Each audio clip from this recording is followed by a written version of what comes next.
নমোম বিষ্ণুপাদায় রথপৃষ্ঠয় ভূতলে শ্রীমতে ভক্তি প্রপন্ন জ্যোতি স্বামিতি নমিনে নমো আচার্য পদায় দৈন্য ভূষণ মুকুট মনে গুরু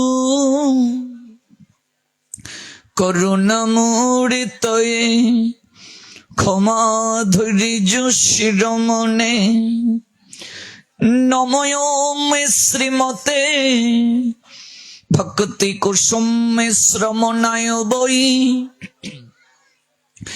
বিষ্ণুপদায় দেবায় কৃপা বিদয়ী নমো নমঃ শ্রী গৌরী করুণামূর্তি কৃপা পূর্ণ কলেবর শ্রী ভক্তি কুসুম বন্দে রাধা কুঞ্জ নিবাসিন নমোম বিষ্ণুপাদায় কৃষ্ণ পৃষ্ঠায় ভূতলে শ্রীমতে ভক্তি সিদ্ধান্ত সরস্বতী নমিনে আনন্দ লীলাময় বিগ্রহায় হেমাব দিব্যৎসবী সুন্দরায় তস্मै মহাপ্রেম রস প্রদায় চৈতন্য চন্দ্রায় নমো নমস্তে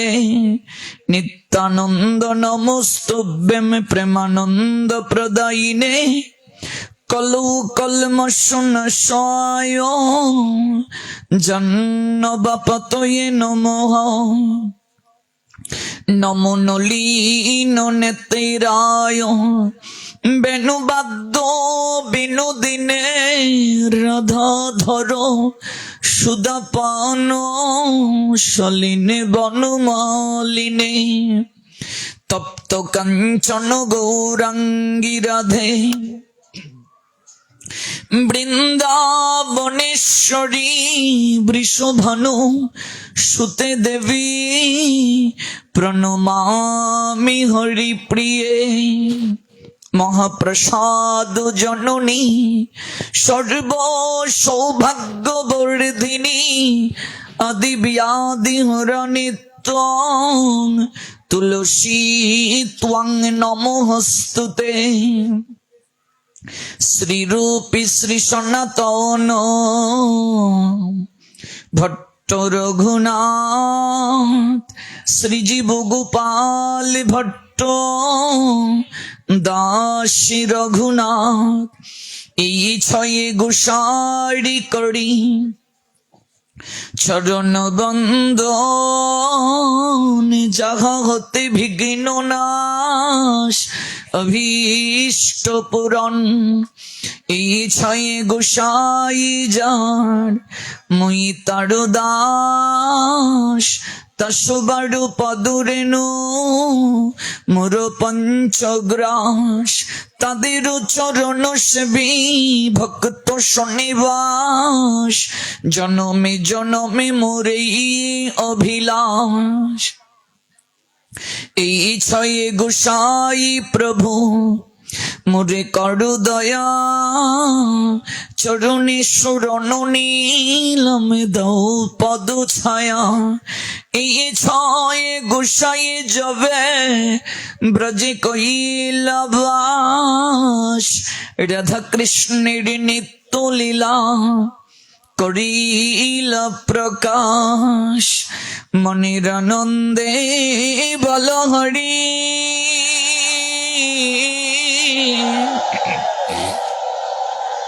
ভজ বৃন্দাবন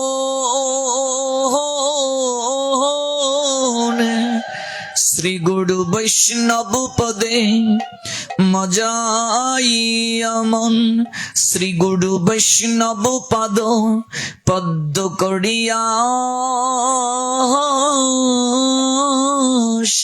নাম সংকীর্তন কহে শ্রী নরোত্তম দাস জয় শ্রী কৃষ্ণ চৈতন্য প্রভু নিত্যানন্দ, শ্রী অদ্বৈত গদাধর শ্রীবাসাদি শ্রী গৌর ভক্ত বৃন্দ। হরে কৃষ্ণ কৃষ্ণ কৃষ্ণ হরে হরে, হরে রাম রাম রাম হরে হরে, হরে কৃষ্ণ কৃষ্ণ কৃষ্ণ হরে হরে, হরে রাম রাম রাম হরে হরে, হরে কৃষ্ণ কৃষ্ণ কৃষ্ণ হরে হরে, হরে রাম রাম রাম হরে হরে।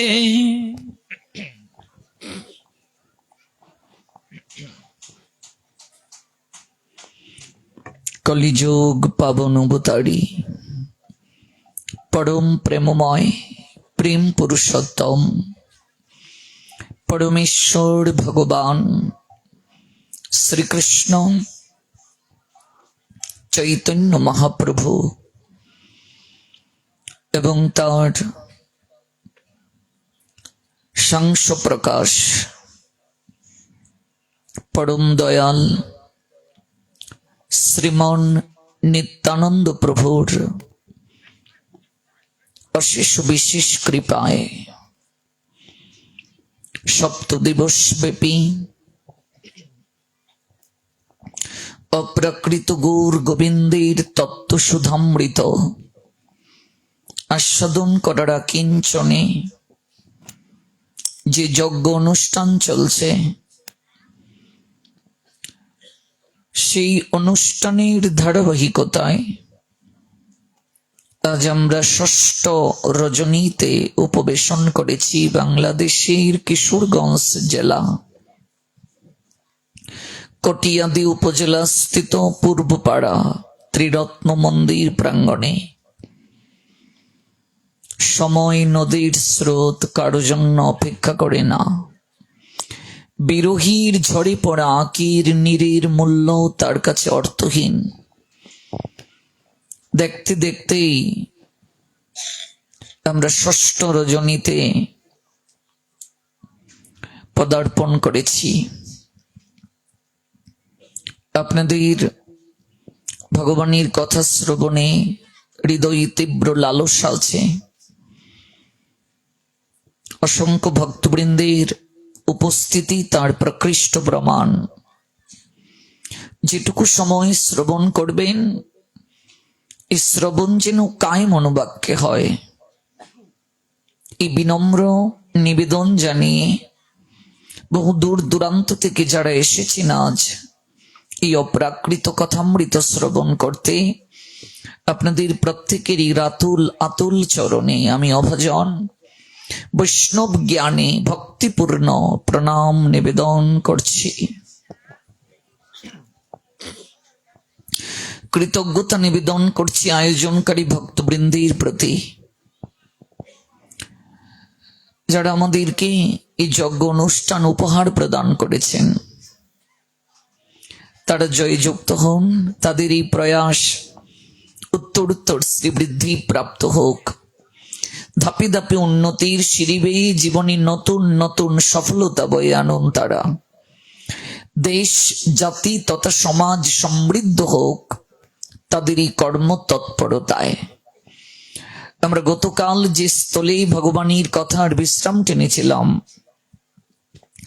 আজ আমরা সেখান থেকেই পুনরায় শ্রবণ করব। আমরা গতকাল শ্রবণ করেছিলাম নিত্যানন্দ প্রভুকে পাশ কাটিয়ে আমরা কখনো গৌর হরির কৃপা প্রাপ্ত হতে পারবো না, সম্ভব নয়। নিতাই চাঁদের আবির্ভাব তিথি উপলক্ষে আমরা শ্রবণ করছি। আমাদের লীলা যেখানে গতকাল বিশ্রাম হয়েছিল, রঘুনাথ দাস গোস্বামী পাদকে দিয়ে চৈতন্য চরিতামৃতে ছিল কৃষ্ণদাস কবিরাজ গোস্বামী পাদ দেখাচ্ছেন যে নিতাইকে পাশ কাটিয়ে, গুরুদেবকে পাশ কাটিয়ে যদি কেউ গৌর হরির নিকটে যেতে চায়, তার পক্ষে কখনো যাওয়া সম্ভব নয়। নিতাই করুণা না হলে সংসার বাসনা কখনো তুচ্ছ হয় না। প্রেম ভক্তি মহাজন ঠাকুর মহাশয় নরোত্তম দাস ঠাকুর, যার আজ আবির্ভাব তিথি, আমরা নরোত্তম দাস ঠাকুরেরও বিশেষ লীলামৃত একদিন শ্রবণ করেছি। তিনিও নিতাই চাঁদের হইতুকি কৃপা প্রাপ্ত হয়েই সংসার ত্যাগ করেছিলেন। সেই নরোত্তম দাস ঠাকুর বলছেন, আর কবে নিতাই চাঁদ করুণা করিবে, সংসার বাসনা মোর কবে তুচ্ছ হবে। নিত্যানন্দ প্রভুর যদি করুণা না হয়, তাহলে সংসারের আসক্তি কখনো যাবে না। সংসারের আসক্তি কখনো হৃদয় থেকে দূর হবে না। সংসারের বাসনাও কখনো তুচ্ছ হবে না। জড় বাসনা যদি খুব সহজে আমরা হৃদয় থেকে দূর করতে চাই, তাহলে নিতাই করুণাটা খুবই আবশ্যক। এই জন্য যে 11 জন পাহারাদার দিয়ে রঘুনাথ দাসকে রাখা হয়েছিল বন্দি করে, আমরা গতকাল জেনেছি তাদের মাঝে যে 4 জন পাইক ছিলেন, 5 জন পাইক, 4 জন সেবক আর 2 জন ব্রাহ্মণ, এই হলো 11 জন। এই যে 11 জন পাহারাদার, এই 5 জন পাইকের মাঝে 2 জন ছিলেন, আমরা গতকাল জেনেছি, আপন 2 ভাই। তো কনিষ্ঠ ভ্রাতা তিনি এই সংবাদটা দিলেন যে পানিহাটিতে একজন পরম দয়াল এসেছেন, যার নাম নিত্যানন্দ। ওই নিত্যানন্দের নৈকট্যে রঘুনাথ তুমি পালিয়ে যাও। রঘুনাথ দাস তখন মনে মনে ভাবছেন, এবার যদি আমার সংসার বন্ধন খণ্ডন হয়। কতকাল তিনি নিতাই চাঁদের মহিমা শুনেছেন, কিন্তু দর্শনের সৌভাগ্য হয়নি। তাই আজ তিনি পালালেন তার সঙ্গে সাক্ষাৎ করার জন্য। যে রাস্তা দিয়ে সবাই যায় তিনি সেদিকে যাচ্ছেন না। যদি বাবার যেটা লোক দিয়ে ধরে নিয়ে আসে, তাই তিনি জঙ্গল দিয়ে যাচ্ছেন নিত্যানন্দ প্রভুর অহৈতুকী কৃপা প্রাপ্তির জন্য। নিত্যানন্দ প্রভু গঙ্গার তীরে বটবৃক্ষের নিচে উঁচু একটা আসনে তিনি বসে আছেন। মূলত রঘুনাথকে কৃপা করার জন্যই তার এই পানিহাটিতে আসা। গতকাল আমি বলেছিলাম যে আমাদের চিত্তে যদি তীব্র লালসা থাকে, আকুলতা থাকে, বেকুলতা থাকে, তাহলে ভগবান একজনকে না একজনকে পাঠাবেনই পথ প্রদর্শক করে।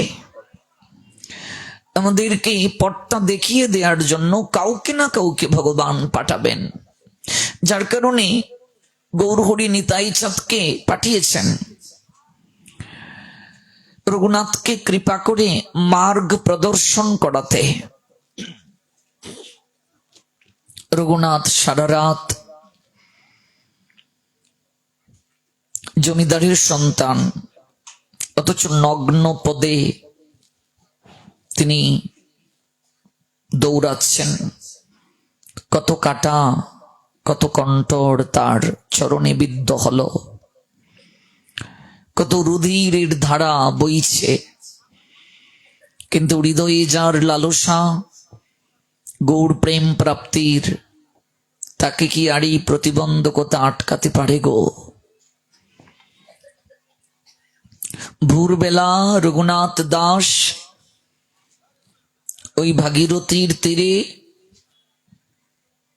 যে বটবৃক্ষের নিচে নিতাই চাঁদ বসে আছেন, 100 হাত দূর থেকে তিনি প্রণাম দিলেন, লুটিয়ে পড়লেন। আমরা তো চরণ ধরতে চাই, মনে করি চরণ না ধরলে হয়তো প্রণাম হচ্ছে না, কিন্তু রঘুনাথ দাস প্রণাম দিলেন 100 হাত দূর থেকে। তার প্রণাম কি যায়নি? চরণ ধরে কখনো প্রণাম দেয়া শাস্ত্র সমর্থন করে নাই। এটি বারংবার আমাদেরকে বলার পরও আমরা গ্রহণ করতে পারছি না। চরণ স্পর্শ করতে নেই। প্রণামটা আমি যাকে উদ্দেশ্য করে হৃদয় দিয়ে দেব, অবশ্যই প্রণাম সেখানে পৌঁছে যাবে। কিন্তু যদি চরণ ধরি, তাহলে সেই প্রণাম যথাযথভাবে ঈশ্বরের নৈকট্যে পৌঁছায় না। আমরা কোনো ব্যক্তি সত্তাকে প্রণাম দেই না, তার মাঝে যে ঈশ্বরীয় সত্তা রয়েছে, প্রণামটা তাকে উদ্দেশ্য করে দেয়া হয়। যদি কারো চরণ ধরি আমরা, তাহলে সেই প্রণামটা তার কাছেই থেকে গেল, প্রণামটা আর ঈশ্বরের নৈকট্যে গেল না। এই জন্য আমরা কারো চরণ স্পর্শ করে প্রণাম দেব না। চরণ ধুলি নেব যখন, তখনও চরণ স্পর্শ করব না। সাধু যে পথ দিয়ে হেঁটে যাবেন, সেখান থেকেই চরণ ধুলি নেব। এটি হলো বৈষ্ণবতা। তবে এর জন্য দায়ী আমরা না। আগেরকার গুরু গোসাইরা জোর করিয়ে চরণ ধরিয়েছেন, জোর করিয়ে চরণ ধোয়া জল খাইয়েছেন। এই যে দায়, এই যে দীর্ঘকাল যাবৎ আমরা এমন একটা মনস্তাত্ত্বিক চিন্তা নিয়ে চলছি, ইচ্ছে করলেও আমরা সেই জায়গা থেকে বের হতে পারছি না। আপনি ব্রজে যান, কোনো বাবাজি চরণ ধরতে দেন? চরণ স্পর্শ করলে তারা এতটা অভিমান করেন, উচিত তো নয়, কখনো উচিত নয়। চরণ স্পর্শ কখনো উচিত নয়। এই জন্য এই দিকটা অত্যন্ত গুরুত্ব সহকারে আমরা গ্রহণ করব। অনেক গুরু গোসাই আছেন যাদের চরণে প্রণাম দিয়ে নাকু নাকু করতে হয়, তারপর কি চরণে চুমু দিতে হয়। এগুলো হলো কুসংস্কার, এগুলো শাস্ত্রে নেই, এগুলো উচিত নয়। আমি এমনও দেখেছি, আমরা যখন ছোট ছিলাম তো প্রণাম দিলে তো চরণ ধরে নাই, এই জন্য গোসাই বলছেন, কিরে বড় হয়ে গেছিস, চরণ ধরলি না। তো এই যে বহুকাল ধরে আমরা এরকম মনস্তাত্ত্বিক চিন্তায় বড় হয়েছি, একদিনে তো আর আমরা পরিবর্তন হতে পারবো না। তবে শাস্ত্রের সঠিক ধারণাগুলো যখন আমরা গ্রহণ করব, ধীরে ধীরে আমাদের মাঝে এই বিষয়গুলো পরিবর্তন হবে। রঘুনাথ দাস 100 হাত দূর থেকে গিয়ে প্রণাম দিলেন, দূর থেকে সাষ্টাঙ্গে লুটিয়ে পড়লেন। সাষ্টাঙ্গ মানে কি? 8টা অঙ্গের দ্বারা প্রণাম, সহ যোগ অষ্টাঙ্গ, যাকে বলে ষষ্ঠাঙ্গ। এই সাষ্টাঙ্গ প্রণামীর কথা হরিভক্তি বিলাসেও আছে। যখন আপনি হরিভক্তি বিলাস গ্রন্থ পড়বেন, সেখানে আছে হস্তদয়, পদদয়, জানুদয়, বক্ষস্থল, মস্তক, চক্ষু, মন, বাক্য। এই 8টি দ্বারা প্রণাম হলো ষষ্ঠাঙ্গ প্রণাম। অর্থাৎ আমার দুটো হাতও লাগতে হবে, দুটো চরণও ভূমিতে স্পর্শ করতে হবে, জানুদয় মানে দুটো জানু স্পর্শ করতে হবে, বক্ষটাও স্পর্শ করতে হবে, মস্তক স্পর্শ করতে হবে, চক্ষুও কি করতে হবে? ভূমিতে স্পর্শ করতে হবে। আর আমার মনটাও নিবদ্ধ থাকতে হবে, আর যাকে প্রণাম দেব তার প্রণাম মন্ত্র বলতে হবে বাক্য দ্বারা। আর যদি প্রণাম মন্ত্র না পারি, তার বিশেষ মহিমা মনে মনে আমি নিবেদন করব। তবে এখানে আরেকটা বায়ুপুরাণ বলছেন, যদিও আমরা এটা পারি না, আমিও পারি না, এজন্য আগেই ক্ষমা চেয়ে নিচ্ছি। সাষ্টাঙ্গী প্রণাম যখন দেয়া হবে তখন হচ্ছে নাভির উপর দেশে কোনো বস্ত্র থাকা যাবে না, এটা উচিত নয়। তো গুরু মহারাজকে আমি জিজ্ঞেস করেছিলাম, গুরু মহারাজ বলছেন এটি তো শাস্ত্রের নিয়ম, তো সব জায়গায় তো আর কাপড় খুলে দেয়া যাবে না, তখন সেটি মানুষে দেবে।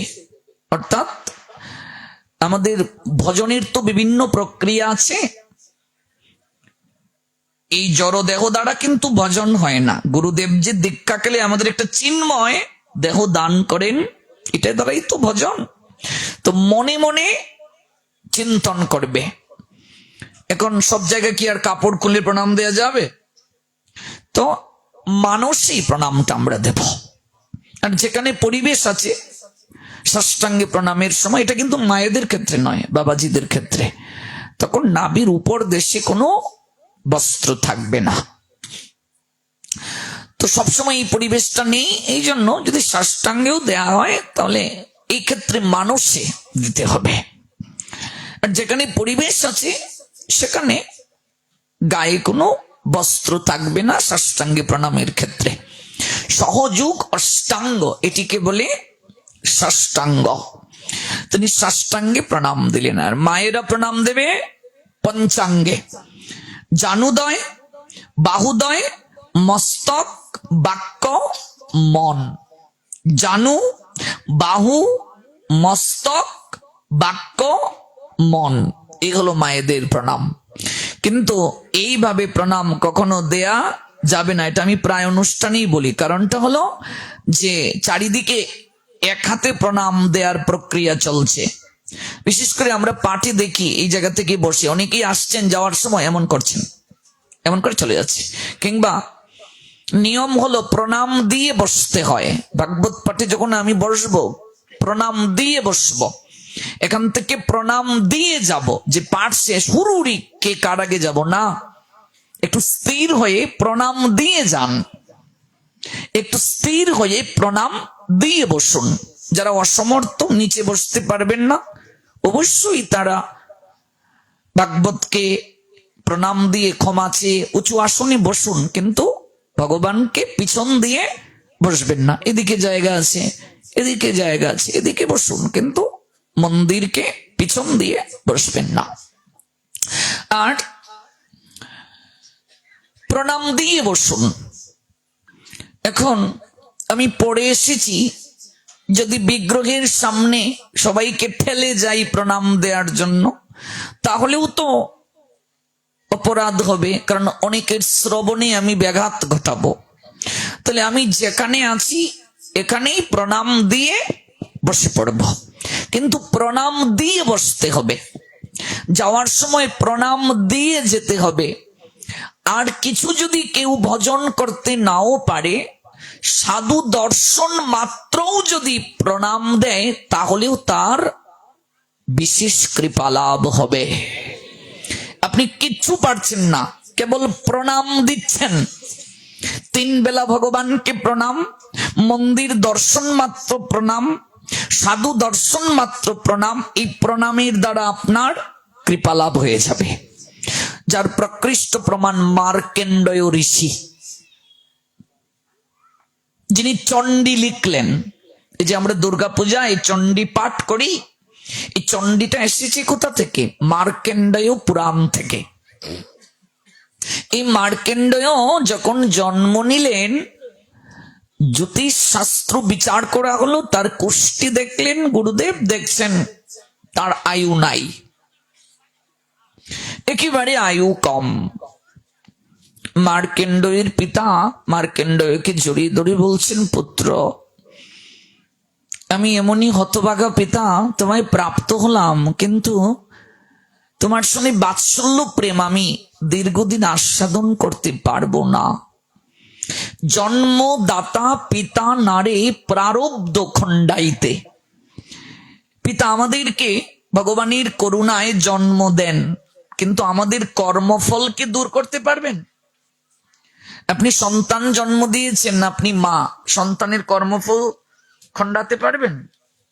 না, আমাদের পক্ষে সম্ভব নয়। এই জগৎ সংসারে কারো পাপ কেউ নেয় না। রত্নাকর দস্যুর পাপ তার মা নিয়েছিলেন, বাবা নিয়েছিলেন, স্ত্রী নিয়েছিলেন, কেউ নেয়নি। কিছুদিন আগে প্রায় সময়ই আমরা দেখি একটা পোস্ট ভাইরাল হয় যে সদবাদের একাদশী করলে নাকি স্বামীর আয়ু কমে যায়। সদবাদের একটাই কার্য স্বামী সেবা করা। তাহলে স্বামী সেবা করলেই যদি তার ভগবান পাওয়া হয়ে যেত, তাহলে স্বামী দীক্ষা নিয়েছে, স্ত্রীর দীক্ষা নেওয়ার দরকারটা কি? তাহলে স্বামী অসুস্থ হয়েছে, ঔষধটা স্ত্রী খেয়ে নেবে, রোগ ভালো হবে। স্বামী স্ত্রী দুজনের মাঝে একজন খাবার খেলেই তো হবে, তাই না মা? চারিদিকে প্রচুর এই পোস্ট গুলো করা হয়, অর্থাৎ আমাদেরকে বিভ্রান্ত করার জন্য। হ্যাঁ, এই জগৎ সংসারে কেউ কারো সঙ্গেও যায় না রে মা, কেউ কারো পাপও নেয় না, কেউ কারো পুণ্যও নেয় না, কেউ নেয় না। প্রত্যেককেই বিচারের কাঠগড়ায় দাঁড়াতে হবে, নিজ নিজ কর্মফলের হিসাব দিতে হবে। 14 কানা গ্রন্থে লিপিবদ্ধ আছে সদবাকে একাদশী করতে হবে। 14টি গ্রন্থে প্রমাণ আছে একাদশী সবার জন্য। সদবা বিধবা কুমারী কুমার বলে কিছু নেই। কাত্যায়ন স্মৃতি শাস্ত্র বলছেন একাদশী সবার জন্য। অষ্টবর্ষাদিক মর্ত অপূর্ণাশিতি বৎসর একাদশামুপবসেত পক্ষ ভয়ুরপি। মনুষ্য জন্মের 8 বছর থেকে 80 বছর বয়স পর্যন্ত উভয় পক্ষের একাদশী সবাইকে করতে হবে। এখানে সদবা বলেও কিছু নেই, বিধবা বলেও কিছু নেই, কুমারী বলেও কিছু নেই, কুমার বলেও কিছু নেই, এমনকি অবিবাহিত মেয়ে বলেও কিছু নেই। প্রত্যেককেই করতে হবে। তার মানে একাদশী করতে গেলে আমার স্বামী মরুক, আমাকে এই প্রার্থনা করতে হবে, তাই তো? যেহেতু সদবা করতে পারবে না, তাহলে জামাই মরুক তারপর করব, এরকমই তো যুক্তি আসে। আর যাদের বউ নাই তারা কি করবে? এই যে অপপ্রচার। সেদিনও আমাকে এই কটিয়া দিতে 2-1 মা এসে বলছেন যে এরকম আমাদের ফেসবুকে এসেছে পোস্ট, আমরা এখন কি করব? যদি স্বামীর আয়ুই কমে যায় তো একাদশী করার দরকারটা কি? বিভ্রান্তি চারিদিকে ছড়ানো হয়। 8 বছর হয়ে গেলেই ব্রত শুরু করতে হবে। প্রত্যেক মা বাবার দায়িত্ব সন্তানের বয়স 8 হয়ে গেলেই সন্তানকে ব্রত পালন করানোর জন্য আদেশ করা। 80-র পরেও যদি তার শরীরে ব্যালেন্স থাকে তাহলেও তিনি ব্রত করবেন, বোনাস পাবেন। 80-র পরে অনেক সময় আমরা ইনভ্যালিড হয়ে যাই, বাচ্চার মতো হয়ে যায় অনেকে। এই জন্য আচার্যগণ বলছেন 80-র পরে যদি সে করতে নাও পারে, তার শরীর যদি না কুলায়, তাহলে তার ক্ষমা আছে। কিন্তু সে যদি করতে পারে তাহলে অবশ্যই করবে। 8 বছরের আগেও যদি করে বোনাস পাবে। 15 দিনে একদিন না খেয়ে যদি থাকি শরীরটাও তো ভালো থাকবে। ফাস্টিং বলে এটাকে চিকিৎসা শাস্ত্র। উপবাসের মাধ্যমে কঠিন কঠিন ব্যাধিও ভালো করা যায়। কাজে জগতে কারো পাপ কেউ নেয় না, কারো পুণ্যও কেউ নেয় না। সংসার একটা নাটকের মঞ্চ কিংবা যাত্রার মঞ্চের ন্যায়। যাত্রা মঞ্চে যেমন 2টা পথ থাকে, একটা প্রবেশ আর একটা প্রস্থান। সংসার যাত্রা মঞ্চে প্রবেশ মানে জন্ম, প্রস্থান মানে মৃত্যু। যাত্রা তো আমরা অনেকেই দেখেছি। যাত্রা মঞ্চে কোনো একটা মেয়ে আপনাকে জড়িয়ে ধরে কাঁদলো, আপনি স্বামীর চরিত্রে অভিনয় করছেন আর ওই মেয়েটা স্ত্রীর চরিত্রে আপনার অভিনয় করেছে। ওগো আমি তোমায় ছাড়া কি করে থাকবো গো, কান্না করছে। জড়িয়ে ধরলো আপনাকে, আপনার সঙ্গে ঘুমালো, আপনাকে আলিঙ্গন করলো, কান্না করলো। এবার অভিনয় যখন শেষ, আপনি যাত্রা মঞ্চ থেকে নামলেন, ওই মেয়েটাকে বলছেন তুমি আমার ঘরে চলো। বলছে কেন? বলছে তুমি তো আমার স্ত্রী, এই যে আমায় জড়িয়ে ধরলে, কাঁদলে, আলিঙ্গন করলে, ঘুমালে, আমার ঘরে চলো। সমাজ মানবে? বলবে ওরে মূর্খ, এটা তো অভিনয় ছিল রে, অভিনয় মানে তো সত্য নয়। এই যে সংসারে আমরা স্ত্রী পেয়েছি, তাকে আমরা চিনতাম না কেউ। যখন প্রাণ পাখিটা উড়াল দেবে দেহ পিঞ্জিরা থেকে, তখনও আর তার সঙ্গে আমাদের কোনো সম্বন্ধ থাকবে না। আমরা অভিনয় করছি, সহশিল্পী তারা। এই জন্য সহশিল্পীর প্রতি দায়িত্ব থাকে, কর্তব্য থাকে।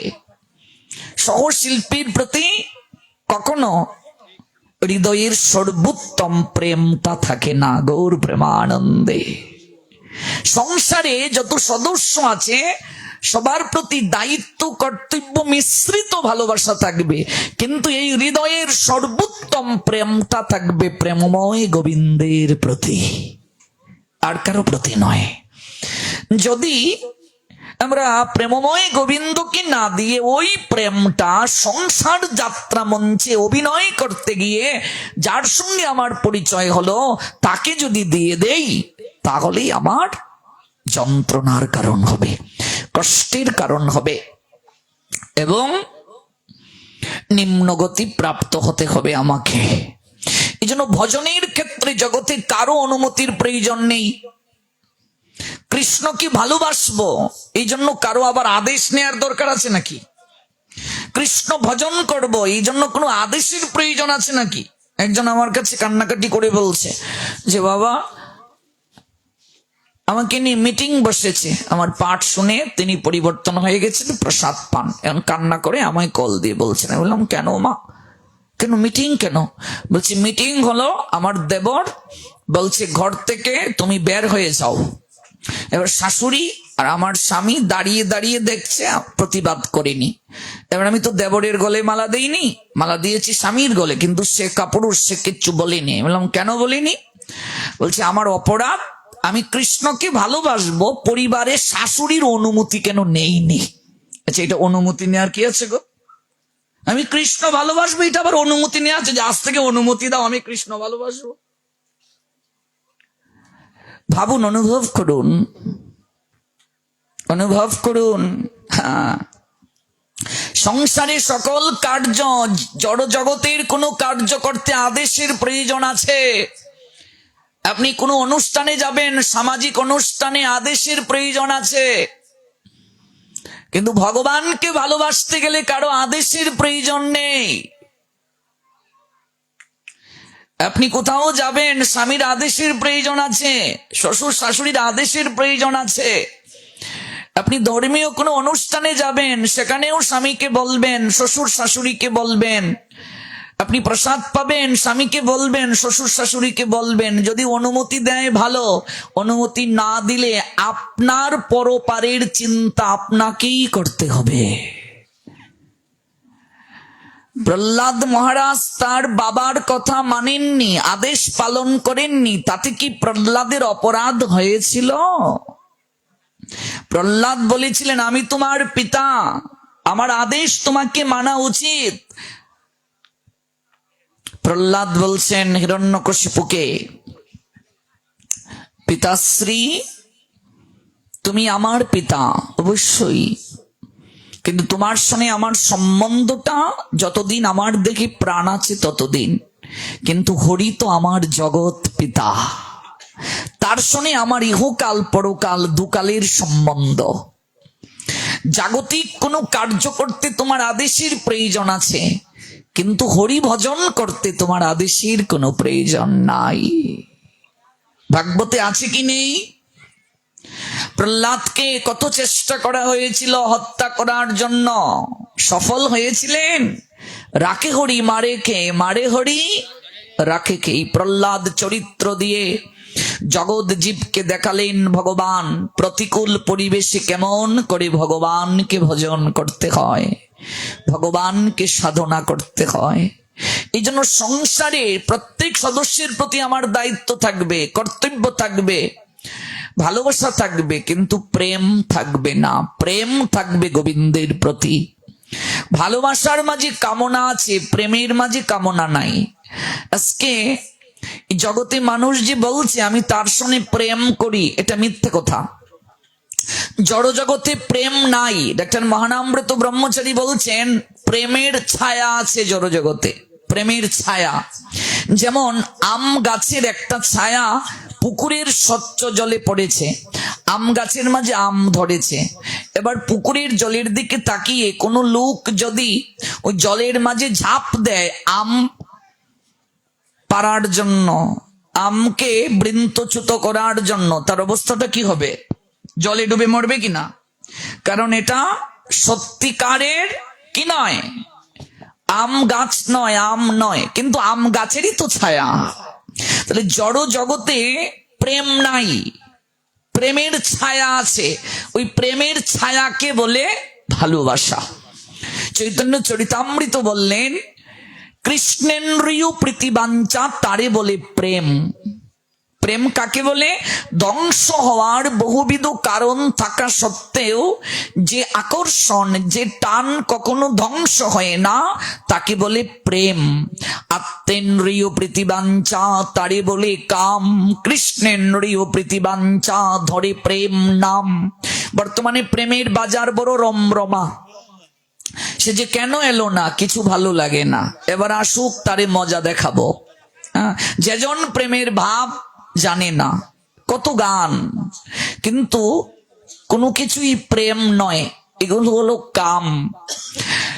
ভালোবাসা হলো কামনা মিশ্রিত। প্রেম কি? কামনার সাগরকে মন্থন করলে যে অমৃত উঠে আসে তাকে বলে প্রেম। এই জন্য প্রেমকে সংজ্ঞায়িত করেছেন আমাদের আচার্যগণ, ভাগবতেও তার দৃষ্টান্ত আছে। ভালোবাসা কি? প্রেম বলা মানে একটা পতিতাকে সতী নারীর মর্যাদা দেয়া। এই জন্য ভালোবাসা আর প্রেম এক নয়। ভালোবাসায় কাম থাকে। জড় জগতে আমরা যে একে অপরকে, সংসারের সদস্যকে ভালোবাসছি, এটার মাঝে কামনা মিশ্রিত। স্ত্রী যদি স্বামীর চাহিদা মেটাতে না পারে, ওই স্ত্রীর প্রতিও স্বামীর আগের মতো আকর্ষণ থাকে না। স্বামী যদি স্ত্রীর চাহিদা মেটাতে না পারে, স্ত্রীরও তদ্রূপ আকর্ষণ থাকে না। সন্তান যদি বিয়ের পর না হয়, অধিকাংশ পুরুষেরই তখন অনুভব হয়, কষ্ট থাকে হৃদয়ে। কোন সন্তানের চাহিদা যদি পিতামাতা মেটাতে না পারে, জন্ম কেন দিয়েছ, খাওয়াতে পারেনি, এমন কথা পর্যন্ত বলে ফেলে।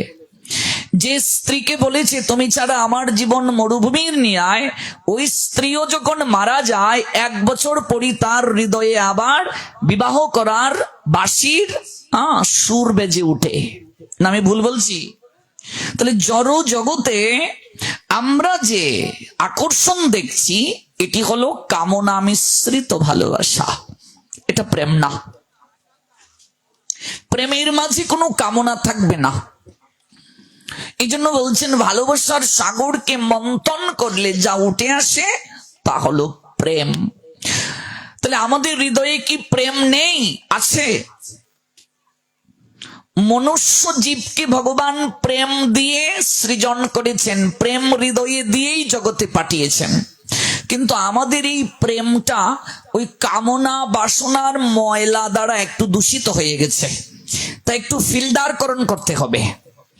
কিসের দ্বারা? ভজন দ্বারা, সাধু সঙ্গ দ্বারা, হরিকথা শ্রবণের দ্বারা। ওই হরিকথা শ্রবণ যখন করব, সাধু সঙ্গ যখন করব, তখন দেখবে ধীরে ধীরে ধীরে ধীরে আমাদের হৃদয় ভগবানের প্রতি নিবদ্ধ হবে, ভগবানের প্রতি আকর্ষণ জাগবে, লালসা জাগবে।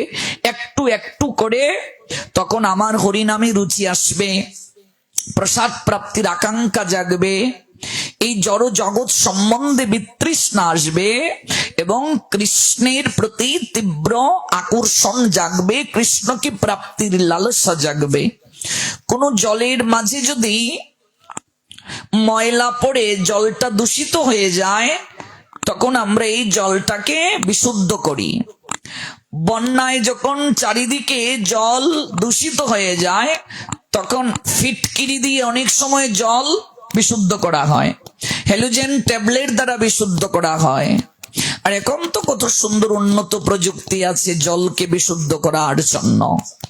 তাহলে জলের মাঝে যে ময়লা আবর্জনা পড়লো, এটি কিন্তু আগন্তুক, অর্থাৎ জলের ধর্মটাই বিশুদ্ধ থাকা, কিন্তু আলগা একটা কিছু পড়ার কারণে এটা দূষিত হয়েছে। তাহলে প্রেমের ধর্মই নির্মলতা, কিন্তু আমাদের হৃদয়ে ওই বহু জন্মের কামনা বাসনার ময়লা পড়ার কারণে ওই প্রেমটা কলুষিত হয়ে গেছে। যখন আমরা কাউকে ভালোবেসে কষ্ট পাই, যন্ত্রণা পাই, তখন আমাদের এই হৃদয়ে কি করে বিদ্রোহ করে ভালোবাসাটা, যে তুমি আমাকে সঠিক জায়গায় দিতে পারলে না, যাকে দেওয়ার কথা তাকে তুমি দিতে পারলে না। মাঝে মাঝে দেখবে কেউ বলে আর জীবনে কাউকে ভালোবাসবো না, কষ্ট পেয়ে বলছে, এটা হৃদয়ে বিদ্রোহ করছে, যে যেখানে দেওয়ার কথা, যার চরণে দিলে ধন্য হতাম আমি, তুমি সেখানে আমায় দিতে পারো নাই, বিদ্রোহ করছে। কিন্তু এটা দীর্ঘদিন থাকে না, পরখ করে আমরা আবার ভুল জায়গায় ছুটে বেড়াই, ভুল জায়গায় নিবদ্ধ করি হৃদয়টাকে। এগুলো অনুভব হবে ধীরে ধীরে। সাধু সঙ্গ যখন আমরা করব, হরিকথা শ্রবণ যখন করব, চিত্ত তখন ধীরে ধীরে মার্জন হবে, চিত্ত তখন ধীরে ধীরে অনুভূতির স্তরে আসবে। কাজেই স্বামী স্ত্রীর মাঝে স্ত্রী কেবল স্বামী সেবা করলেই ভগবানকে পাবে, এটা ভুল ধারণা। প্রত্যেক স্ত্রীর কর্তব্য স্বামী সেবা করা, স্বামী সেবা বাদ দেয়া যাবে না। স্বামী নারায়ণ স্বরূপ, স্ত্রীর দায়িত্ব স্বামীকে নারায়ণ স্বরূপে দর্শন করা, তাকে প্রণাম দেয়া, তার সেবা করা। একজন আমাকে প্রশ্ন করলেন, যে স্বামী মদ খেয়ে এসে স্ত্রীকে মারধর করে, তাকেও কি নারায়ণ স্বরূপে দেখতে হবে? একজন আমায় প্রশ্ন করেছেন। না, সে নারায়ণ নয়, সে অসুর। নারায়ণ যে, সে কি মদ খেয়ে এসে মাতলামি করবে? তাহলে এই জন্য যে কাউকে স্বামী বলা যায় না। স্বামী শব্দের একটা তাৎপর্য আছে। স্বামী শব্দের অর্থ কি? স্বামী শব্দের অর্থ কি? যার সকল ইন্দ্রিয় বিষয় তৃষ্ণা থেকে নিবৃত্ত হয়ে জগৎ স্বামীর সনে তার ভজন সঙ্গিনীকে সম্বন্ধ স্থাপন করে দিতে সমর্থ, তিনি হলো স্বামী। এই জন্য এখন আমাদেরকে, যারা আমরা পুরুষ আছি বিবাহিত, প্রশ্ন করতে হবে, আমি স্বামী হওয়ার যোগ্যতা লাভ করেছি কিনা। 7 পাকে আমি প্রতিশ্রুতি দিয়েছি, আজ থেকে দুজন মিলে ভজন করব, আজ থেকে আমরা কৃষ্ণ ভজন করব। জগৎ স্বামী কৃষ্ণের সনে সম্বন্ধ স্থাপন করিয়ে দেওয়ার জন্যই স্বামী গ্রহণ। একটা নারী, সে একজনের আশ্রয়ে যাচ্ছে, কারণ এই সমাজে একটা নারী একাকী চলতে পারে না, অনেক প্রতিবন্ধকতা আছে। এই জন্য সে একটা পুরুষের আশ্রয়ে যাচ্ছে। ওই পুরুষের দায়িত্ব তাকে ভাগবতে নিয়ে যাওয়া, এই পুরুষের দায়িত্ব তাকে হরিভজনে সহায়তা করা। এবার উল্টো হয়ে যায়, বিয়ের পর উল্টো। স্বামী, অনেক স্বামী বাধা দেয় স্ত্রীকে, নিজেরাও আসে না, স্ত্রীকেও বাধা দেয়।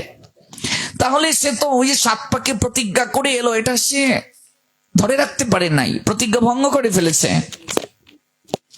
এই জন্য নারী সাজবে দুজনের জন্য, জগৎ স্বামীর জন্য, আর ওই জগৎ স্বামীর কাছে যে নিয়ে যাবে ওই স্বামীর জন্য। এগুলো অনেক তত্ত্ব আছে, আজকাল এগুলো কেউ জানতে চায় না, এগুলো শুনতে চায় না, এগুলো বুঝতে চায় না, এগুলো উপলব্ধি করতে চায় না। যে কেউ পত্নী হয় না, যে স্ত্রী স্বামীকে পতিত অবস্থা থেকে উদ্ধার করার ক্ষমতা রাখে। রূপ যৌবন কেন দিলেন ভগবান? স্বামীকে মোহিত করে আমার পিছনে পিছনে ঘোরানোর জন্য নয়। ওই রূপ যৌবন আমাকে ভগবান দিলেন, এটাকে ব্যবহার করে স্বামী যদি ভগবানের বিমুখ থাকেন, অন্তত এটাকে ব্যবহার করে হলেও তাকে ভজন জগতে উৎসাহ দান করা। পত্নী পতিত অবস্থা থেকে উদ্ধার করার যে ক্ষমতা রাখে, নতুবা সে স্ত্রী হয়ে যায় পেতনি। পেতনি মানে পেরতনি, ঘাড়ে উঠলে নামতে চায় না। সে পত্নী থেকে পেত্নী হয়ে যায় যদি সে স্বামীকে ধর্ম পালনে সহায়তা না করে। একজন স্ত্রী, একটা নারীর এত ক্ষমতা দিয়েছেন ভগবান, তার মিষ্টি কণ্ঠস্বর, তার রূপ, তার যৌবন, সকল কিছু দিয়েছেন। এরকম আমরা ভক্তমালের দৃষ্টান্ত দেখতে পাই অঙ্গদের চরিত্রে। এই অঙ্গদের স্ত্রী হরিভক্ত পরায়ণ এবং গুরু সেবা পরায়ণ, কিন্তু তার স্বামী এগুলো পছন্দ করেন না, দীক্ষাও নেন না, কাউকেই তার ভালো লাগে না, কাউকেই তিনি গুরু জ্ঞান করেন না যে আমাকে দীক্ষা দেওয়ার জন্য আজ পর্যন্ত এখনো যোগ্যতা সম্পন্ন গুরু পাইনি, এরকম তিনি চিন্তা করেন। স্ত্রী ভাবছেন আমি যদি আমার স্বামীর জন্য বসে থাকি, দীক্ষা না নেই, তাহলে তো আমার জীবনে আর কিছুই হবে না, কি আর করা, আমার দুর্ভাগ্য, আমার যুগলে ভজন হলো না। বহু পরিবারে এমন আছে কি নেই? এবার তিনি শ্রী গুরুদেবের কাছ থেকে দীক্ষা নিয়ে ভগবানকে নিবেদন করে প্রসাদ পেতে শুরু করেছেন। স্বামীকে বলছেন দেখো তুমি আমাকে বাধা দিও না। স্ত্রী অনেক সুন্দরী,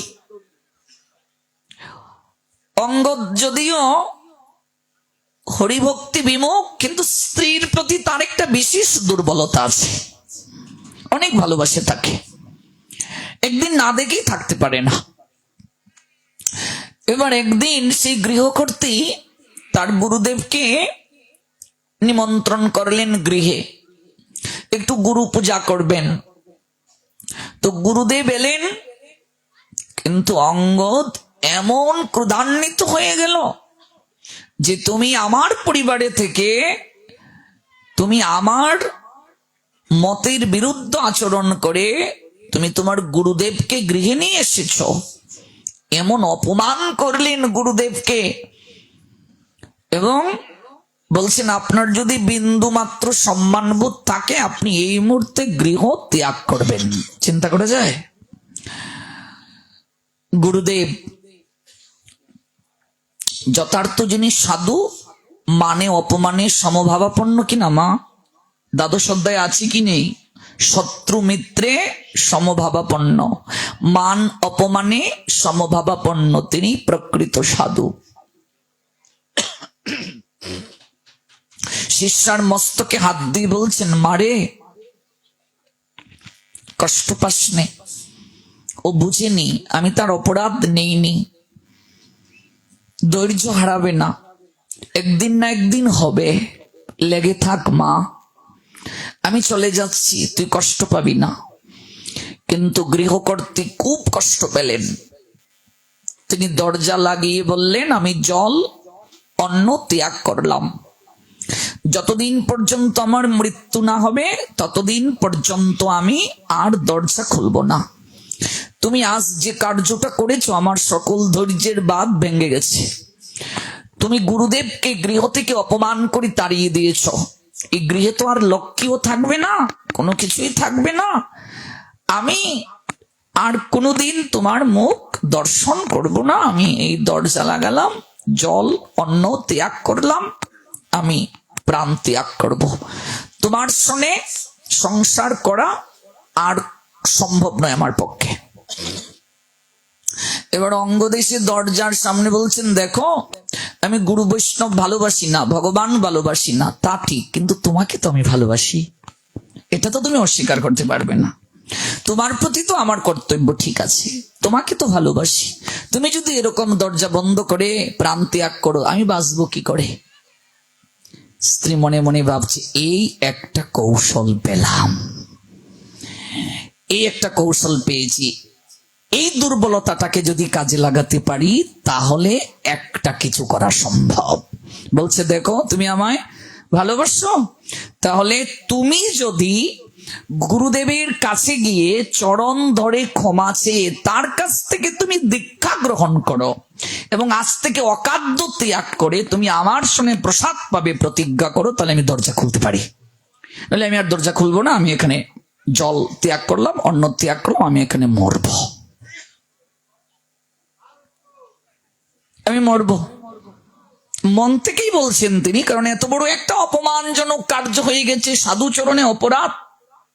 মন থেকেই তিনি বলছেন যে আমি আর বাঁচতে চাই না। বৈষ্ণবেতে হয় যদি ক্ষুদ্র অপরাধ, কোটি কোটি ভজনেতে পড়ে যায় বাদ। বৈষ্ণব দেখিয়া যে নানুয়ায় মুন্ড, সেই মুন্ড পড়ে গিয়া নরকেরই কুণ্ড। 1 মাস তুমি ওই গুরু আশ্রমে গিয়ে সেবা করতে হবে, কারণ অপরাধ একমাত্র সেবার দ্বারা খণ্ডন হয়। তার কাছ থেকে তারপর তুমি দীক্ষা নেবে। এবার সহজে কি হয়ে যায়? কোনো কথা বলছেন না। একদিন হয়ে গেল, দ্বিতীয় দিন এসে আবার দরজা আঘাত করছেন। কি গো, দরজা খুলছো না কেন? সত্যি কি তুমি মরবে নাকি? জলন্য ত্যাগ করবে? আমি তো ভাবছি তুমি আমায় ভয় দেখাচ্ছ। দ্বিতীয় দিনও দরজা খুললেন না, কাঁদছেন আর হরিনাম করছেন, গুরুদেবকে স্মরণ করছেন। আমি কথা দিলাম তুমি দরজা খুলো। তৃতীয় দিবসে স্ত্রী দরজা খুললেন, স্বামীকে নিয়ে গৃহকর্ত্রী গুরু আশ্রমে গেলেন। গুরুদেব, আপনি কৃপা করুন। আর তিনিও এই 2 দিন 2 রাত চিন্তা করছেন যে আমি যদিও ঈশ্বরী বিশ্বাসী নই, যদিও গুরু বৈষ্ণবের প্রতি আমার রতি নেই, কিন্তু এই কার্যটা আমি ঠিক করি নাই। আমার গৃহে শত্রু এলেও তো তাকে এইভাবে অপমান করে তাড়িয়ে দেওয়া উচিত না।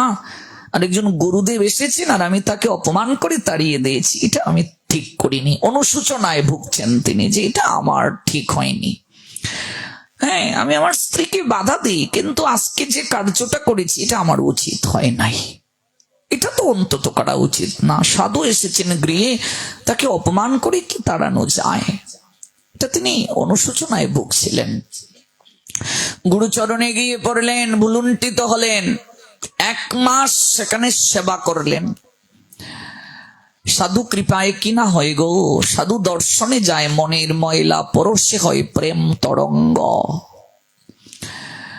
1 মাস সেবা করলেন, হাউ হাউ করে গুরুচরণে কাঁদলেন, জামায় আপনি কৃপা করে ক্ষমা করুন। গুরুদেব তাকে দীক্ষা দিলেন। বাবারে, আমি বলছি তোকে, দেখবি একদিন স্ত্রীর আগেও তোর ভগবান দর্শন হবে। ভক্তমালীর লীলা মিথ্যে নয়।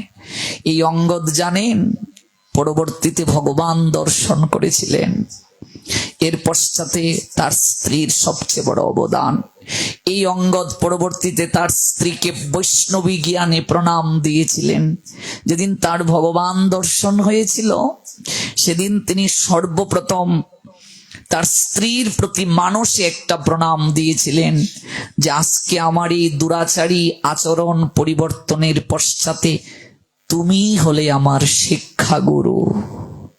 নারীকে ভগবান কি দেননি? রূপ দিয়েছেন, যৌবন দিয়েছেন, মিষ্টি স্বর দিয়েছেন, কণ্ঠস্বর, কি দেননি? এটাকে কাজে লাগিয়ে সে অসাধ্যকে সাধন করতে পারে। নারীকে সৃষ্টি করতে সময় নিয়েছেন ভগবান 7 দিন। 7 দিন সময় নিয়েছেন। ব্রহ্মা ও নারী সৃজন করে স্পর্শ করে বলছেন, আহা, এটা আমি কি সৃজন করলাম, এত নরম, এত তুলতুলে, কি? নিজেই বিমোহিত হয়ে গেলেন। এত আকর্ষণ দিয়ে দিলেন একটা নারীর মাঝে। এই আকর্ষণটা যদি আমরা ঠিক জায়গায় আমরা ব্যবহার করতে পারি তাহলে তিনি পত্নী বলে গণ্য। পতিত অবস্থা থেকে তার স্বামীকে উদ্ধার করার ক্ষমতা রাখেন। তিনি পত্নী বলে গণ্য। এই অঙ্গদ রাজার সৈনিক রূপে পরবর্তীতে নিয়োগ প্রাপ্ত হয়েছিলেন। রাজ সৈনিক নিয়োগ প্রাপ্ত হয়েছিলেন এবং মহারাজ সন্তুষ্ট হয়ে তাকে সৈনিক পদে নিয়োগ করেছিলেন তার একটা আচরণে সন্তুষ্ট হয়ে। এবং তিনি মানসে জগন্নাথকে একটা মুক্তার হার নিজের পুকুরের জলে তিনি পরিয়ে দিয়েছিলেন। জগন্নাথকে স্মরণ করে একটা মুক্তার হার পরিয়ে দিয়েছেন। সেখানে পুরীর জগন্নাথ প্রাপ্ত হয়েছিলেন। দুরাচারী থেকে কত বড় বৈষ্ণব হলেন ভাবা যায়, কল্পনা করা যায়। ভগবান কাকে যে কখন সুমতি দান করেন আমরা কেউ বলতে পারবো না। এই জন্য লেগে থাকতে হবে, ধৈর্যটা খুবই দরকার, ধৈর্য ধারণটা খুবই প্রয়োজন। ধৈর্য ধারণ করলেই সব হয়। এরকম বহু লীলা আছে, বহু আচার্যগণের কাছে আমরা শুনেছি। একজন মাতাজি বিবাহের আগে সব সময় প্রভুর কাছে প্রার্থনা করতেন, তুমি আমাকে এমন একজন জীবন সঙ্গী দিও যেন তাকে সঙ্গে নিয়ে তোমায় ভজন করতে পারি। কিন্তু ভগবান ভক্তকেই তো পরীক্ষা করেন। আমাকে একজন প্রশ্ন করেছিলেন, আচ্ছা পরীক্ষা কেবল ভক্তকেই কেন দিতে হয়? প্রশ্ন আসতে পারে না? আচ্ছা আপনি যদি স্কুলে ভর্তি না হন তাহলে কি আপনার পরীক্ষার চিন্তা থাকবে?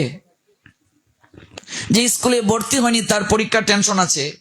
তাহলে যারা ভক্তি স্কুলে প্রবেশ করেছে তাদের তো পরীক্ষার চিন্তা থাকবে। পরীক্ষা না দিলে উপরের ক্লাসে যাবে কি করে? গৌর প্রেমানন্দে। পরীক্ষা না দিলে উপরের ক্লাসে যাবে কি করে? উপরের ক্লাসে যেতে গেলে তো পরীক্ষা দিতে হবে। অভক্তকে তো ভগবান পরীক্ষা নেন না। পঞ্চ পাণ্ডবকে পরীক্ষা নিয়েছেন, দুর্যোধনকে পরীক্ষা নিয়েছেন। আপনাকে পরীক্ষা নিচ্ছেন কেন? আপনি ভগবানকে ভালোবাসেন বলেই আপনাকে পরীক্ষা করে আরো ঊর্ধ্ব গতি দান করার জন্য আপনাকে একটু যাচাই বাছাই করছেন ভগবান। কিন্তু এমন একজনের সঙ্গে বিবাহ হলো, হায় ভগবান, তার সাধুগুরু বৈষ্ণবের প্রতি কোনো শ্রদ্ধাই নাই, ভাগবত কথাও শুনতে চায় না।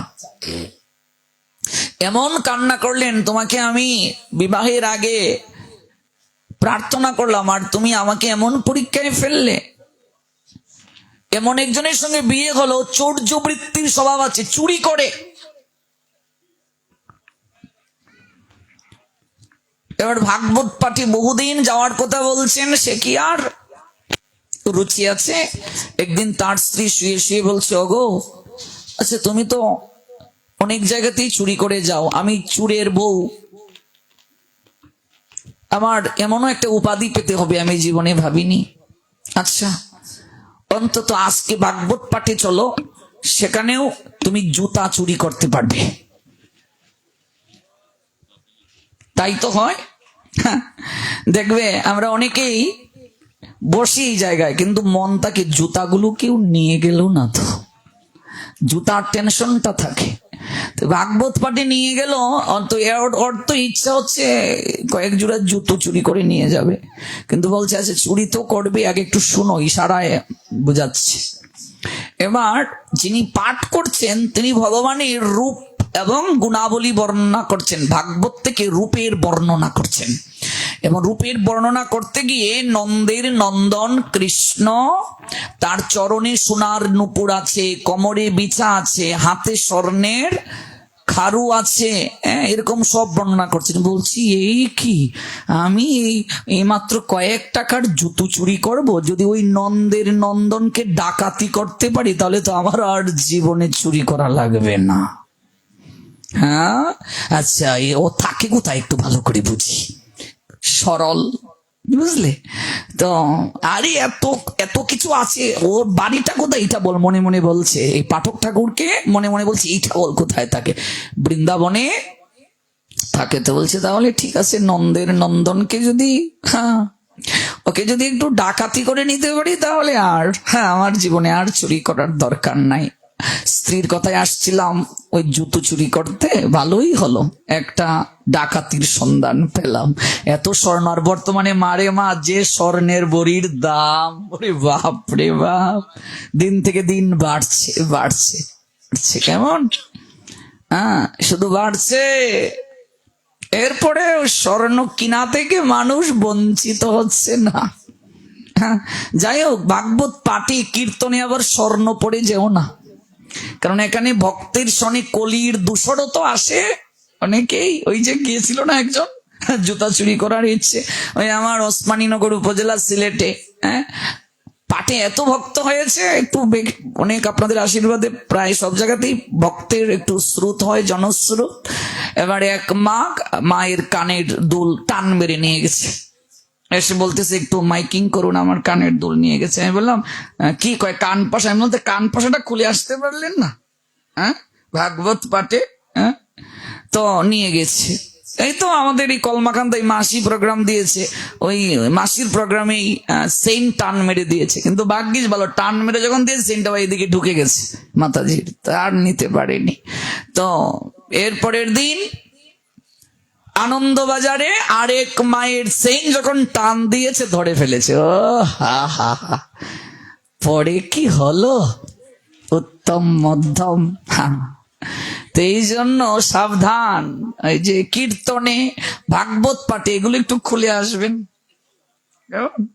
কখন যে টান হবে বুঝতে পারবেন না। সবাই কি আর আপনাদের মতো সাধু আসে? হ্যাঁ, ওই যে জুতো চুরি করার ইচ্ছায় গিয়েছিল, এবার ভাবছে ডাকাতি যদি হয়ে যায় ভালো, ওই নন্দনের ঠিকানাটা কোথায়।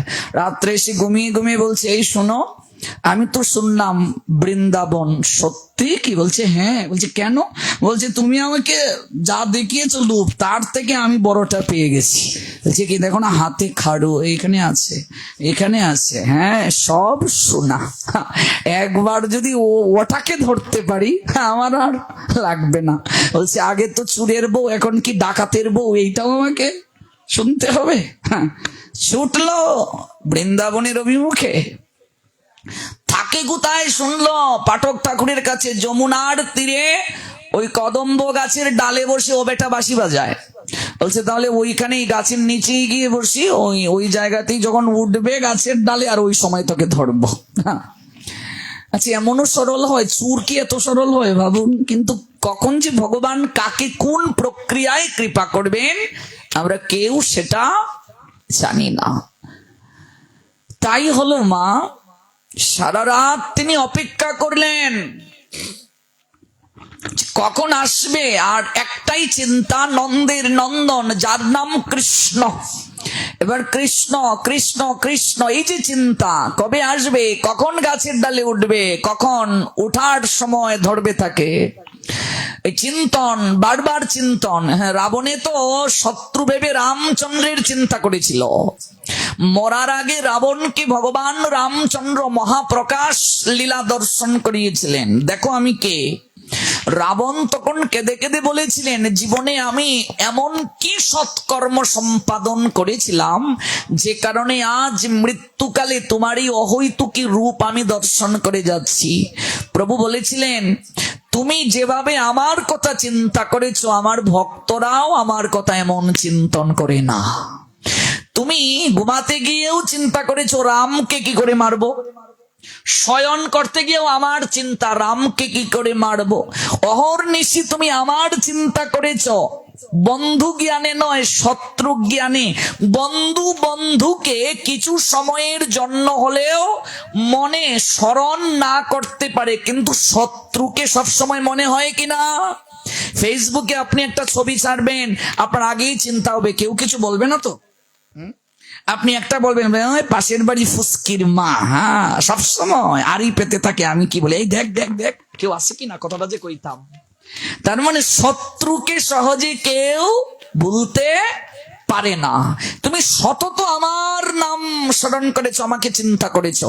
কেউ যদি শত্রু জ্ঞান করেও ভগবানকে স্মরণ করে, ভগবান এতটা করুণাময়, অন্তিমে তাকে কৃপা করে দর্শন দান করেন। এখানেই ভগবানের করুণা। শত্রু জ্ঞান করেও যদি কেউ ভগবানকে স্মরণ করে, ভগবান তাকে দর্শন দান করেন। ভগবান আর স্থির থাকতে পারলেন না। নবকিশোর তিনি ওই যমুনার তীরে কেলিকদম্ব বৃক্ষের ডালে ওঠার জন্য ওই জায়গায় আবির্ভূত হলেন। চারিদিক আলোয় আলোকিত হলো। হঠাৎ সেই তস্কর সে অবাক হয়ে তাকিয়ে দেখছে, আহা এত রূপ, এত রূপ। যে ছুরিটা হাতে ছিল বলছে, এদিকে আয়, তোর জন্য তো আমি অপেক্ষা করছিলাম, না খেয়ে দে ওই জায়গায় বসে, ওই তোর চরণের এই নুপুর গুলো খুলে দে, ওই দেখ আমার হাতে কি আছে। হ্যাঁ, গোবিন্দ মুস্কি এসে বলছেন, এতটা দূর এলে হ্যাঁ ডাকাতি করার জন্য, আমি খুলে দেব কেন, আমার চরণ থেকে তুমি খুলে নাও। গৌর প্রেমানন্দে। কার জন্য এটা হলো? তার স্ত্রী সবসময় ভগবানকে প্রণাম দিয়ে সেবা দিয়ে কেঁদে কেঁদে বলতো, প্রভু ওর মাঝে চৌর্যবৃত্তি স্বভাব আছে, কিন্তু তুমি তাকে একটু সরল করে দাও। সরল না হলে ভগবানকে পাওয়া যায় না। গাও গাও পুন গৌরাঙ্গের গুণ, সরল করিয়া মন। সরলতা না থাকলে ভগবান প্রাপ্ত হওয়া যায় না। তুমি আমায় এমন স্বামী দিয়েছ, তাতেও দুঃখ নাই, কিন্তু তুমি তাকে একটু সুমতি দান করো, সরলতা দান করো, বিশ্বাস দান করো। স্ত্রীর অহর্নিশি প্রার্থনা, সতী নারী তো আর ভক্তিশীলা, ভগবান শ্রবণ করেছিলেন, এটি গ্রহণ করেছিলেন। এতটা পথ এলে ডাকাতি করার জন্য, তো আমি কেন খুলে দেব, তুমিই খুলে নাও। তোমার হাতে তো অস্ত্র আছে, আমার হাতে তো কেবল একটা বাঁশি, কিচ্ছু নাই, আমি বাধা দেব কি করে? নাও, খুলে নাও। চরণটা এগিয়ে দিলেন ভগবান। যেই চরণটা স্পর্শ করলো, সঙ্গে সঙ্গে সারা গায়ে বিকার দেখা দিল, অষ্টসাত্ত্বিক বিকার।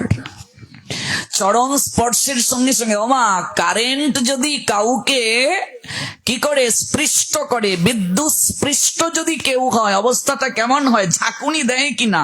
ওই গোবিন্দের চরণটা যখন স্পর্শ করলো, সঙ্গে সঙ্গে সমগ্র শরীর ঝাঁকুনি দিয়ে উঠলো, লোমগুলো খাড়া হয়ে গেল, বিকার এসে গেল, অশ্রু নয়ন থেকে ঝরে পড়ছে। বলছে, কে তুমি?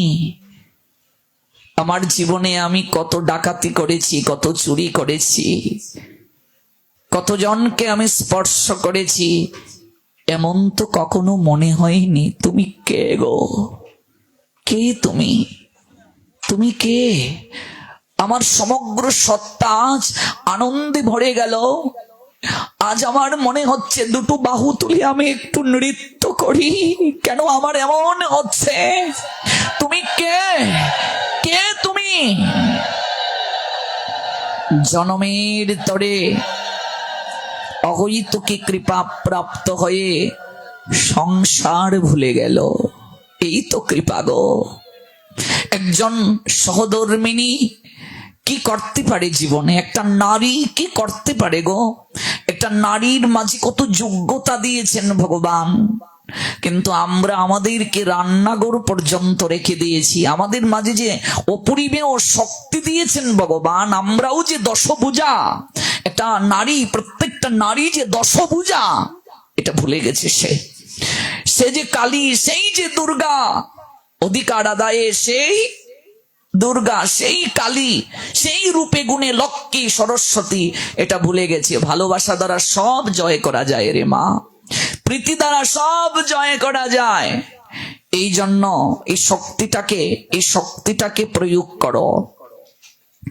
একটা মা যদি একটা সন্তানকে ভক্ত করতে পারে, কৃষ্ণ ভক্ত করতে পারে, একজন কৃষ্ণ ভক্ত লক্ষ লক্ষ পতিত পামরকে কৃষ্ণ ভক্তির বীজ বপন করিয়ে দিতে পারে।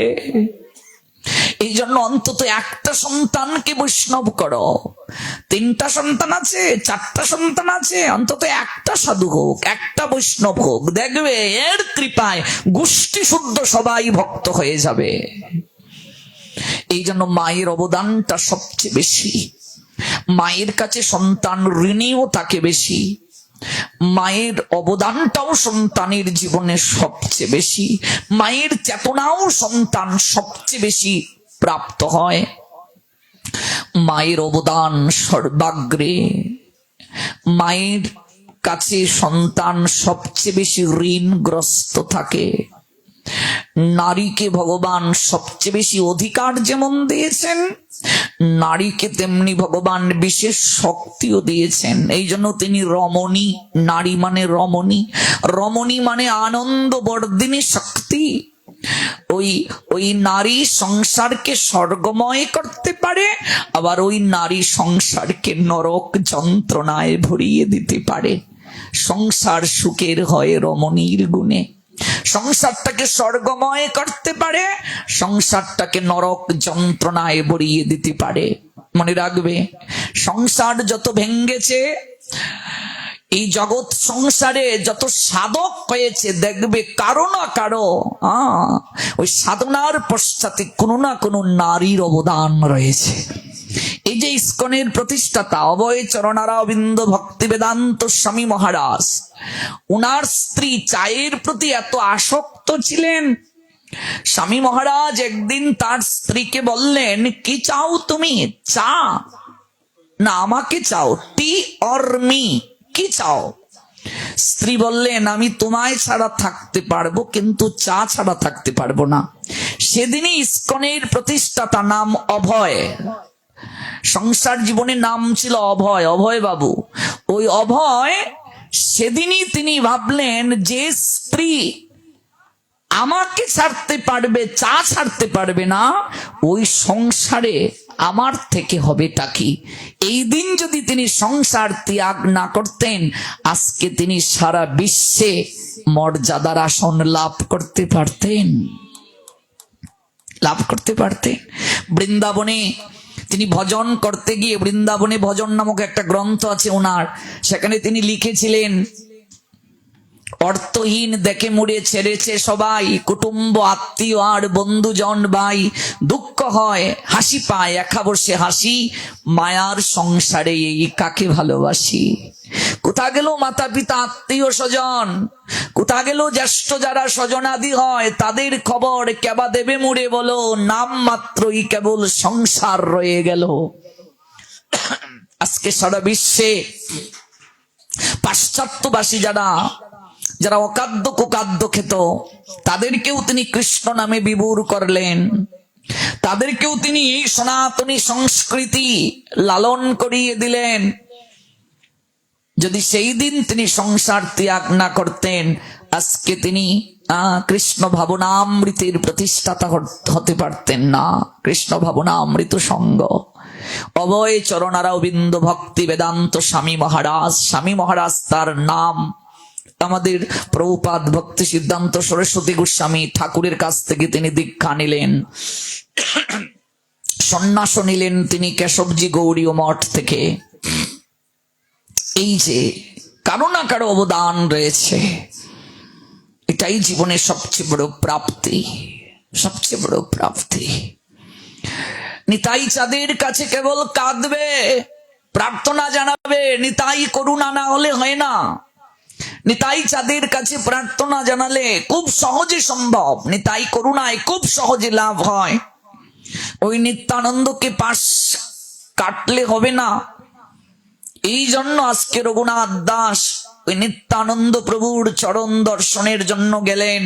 পানিহাটিতে বটবৃক্ষের নিচে বসে আছেন, দূর থেকে প্রণাম দিলেন রঘুনাথ। চৈতন্য চরিতামৃত অন্তলীলা ৬ষ্ঠ পরিচ্ছেদ শ্রীল কৃষ্ণদাস কবিরাজ গোস্বামী পাদ বললেন, নিতাই চাঁদ দূর থেকে রঘুনাথকে দেখে বললেন, এতকাল পরে বুঝি এলি, নিকটে নাই সচুরা, ভাগো দূরে দূরে, আজি লাগ পাইয়াছি দণ্ডিমো তোমারে। এই চোর, এতদিন পালিয়ে পালিয়ে থেকেছিস, এতকাল পরে এসেছিস, আজকে তোর লাগাল পেয়েছি, তোকে আমি দণ্ড দান করব। আচ্ছা, নিত্যানন্দ রঘুনাথকে চুর কেন বললেন? জমিদারের সন্তান রঘুনাথ, সে কি কারো কিছু চুরি করেছে? কিন্তু নিতাই চাঁদ তাকে চুর কেন বললেন? এটি না বুঝলে এই যে কালকে নিত্যানন্দ প্রভুর আবির্ভাব তিথি পালন করলেন, কিছু উপলব্ধি হবে না। নিত্যানন্দ সম্বন্ধে বিন্দু বিসর্গ উপলব্ধি হবে না, এই তত্ত্বটা যদি না বুঝেন। এখানে নিত্যানন্দ চুর কেন বললেন? তার কারণ হলো, রঘুনাথ দাস গৌর হরির কাছে যেতে চাচ্ছেন, নিত্যানন্দকে জিজ্ঞাসা না করে, নিত্যানন্দের কৃপা গ্রহণ না করে, নিতাই চাঁদকে পাশ কাটিয়ে তিনি গৌরাঙ্গের কাছে যেতে চাচ্ছেন। গৌর হলেন নিত্যানন্দের সম্পত্তি, গৌর প্রেমানন্দে। ভগবান হলেন গুরু বৈষ্ণবের সম্পত্তি। গুরু বৈষ্ণবকে পাশ কাটিয়ে আপনি সরাসরি ভগবানের কাছে যেতে পারবেন না। নিতাই চাঁদকে পাশ কাটিয়ে ভগবানের কাছে যেতে পারবেন না। রঘুনাথ দাস তাই করতে চেয়েছিলেন, নিত্যানন্দ পাশ কাটিয়ে তিনি যেতে চেয়েছিলেন, তাই তাকে চোর বলে সম্বোধন করলেন। এই চোর, আমার কাছে আসিস না, না পালিয়ে পালিয়ে থাকিস, আজ তোকে পেয়েছি, আজ তোকে আমি দণ্ড দেব, কাছে আয়। রঘুনাথ দাস কাঁদতে কাঁদতে গিয়ে বলছেন, প্রভু এই সংসারে 20টা কূপে আমি কত কাল ধরে পড়ে আছি, কতবার সংসার থেকে আমি পালিয়ে গিয়েছি, গৌর চরণে যাওয়ার জন্য আমি বের হতে পারিনি, আমি পারিনি। 2বার শান্তিপুরে গিয়েছিলাম, গৌর হরি আমাকে ফিরিয়ে দিলেন, আমাকে শাসন করে বললেন, স্থির হইয়া ঘরে যাও, না হইও বাতুল, ক্রমে ক্রমে পায় লোক ভব সিন্ধুকুল। চৈতন্য চরিতামৃতে আছে, মর্কট বৈরাগ্য না করিও লোক দেখাইয়া, যথাযোগ্য বিষয় বুঞ্জ অনাসক্ত হইয়া, অন্তরে নিষ্ঠা করো বাহ্যে লোক ব্যবহার, অচিরাৎ কৃষ্ণ তোমায় করিবেন পার। আমাকে ফিরিয়ে দিলেন। ইন্দ্র সম ঐশ্বর্য অপ্সরার নিয়ায় রমণী দিয়ে আমাকে সংসারে আবদ্ধ করার প্রয়াস করা হলো। 11 জন প্রহরী রাখা হলো, চুকে চুকে রাখা হলো, বন্দি করে রাখা হলো। আমি শুনেছি তুমি এসেছ, তুমি পরম দয়াল, তুমি যদি কাউকে সংসার বিভাগী করিয়ে দাও, খুব সহজেই তার মাঝে সংসারের আসক্তি দূরীভূত হয়ে যায়। তুমি যদি কাউকে গৌর চরণ দান করো, খুব সহজে তার জীবনে গৌর কৃপা প্রাপ্তি হয়ে যায়।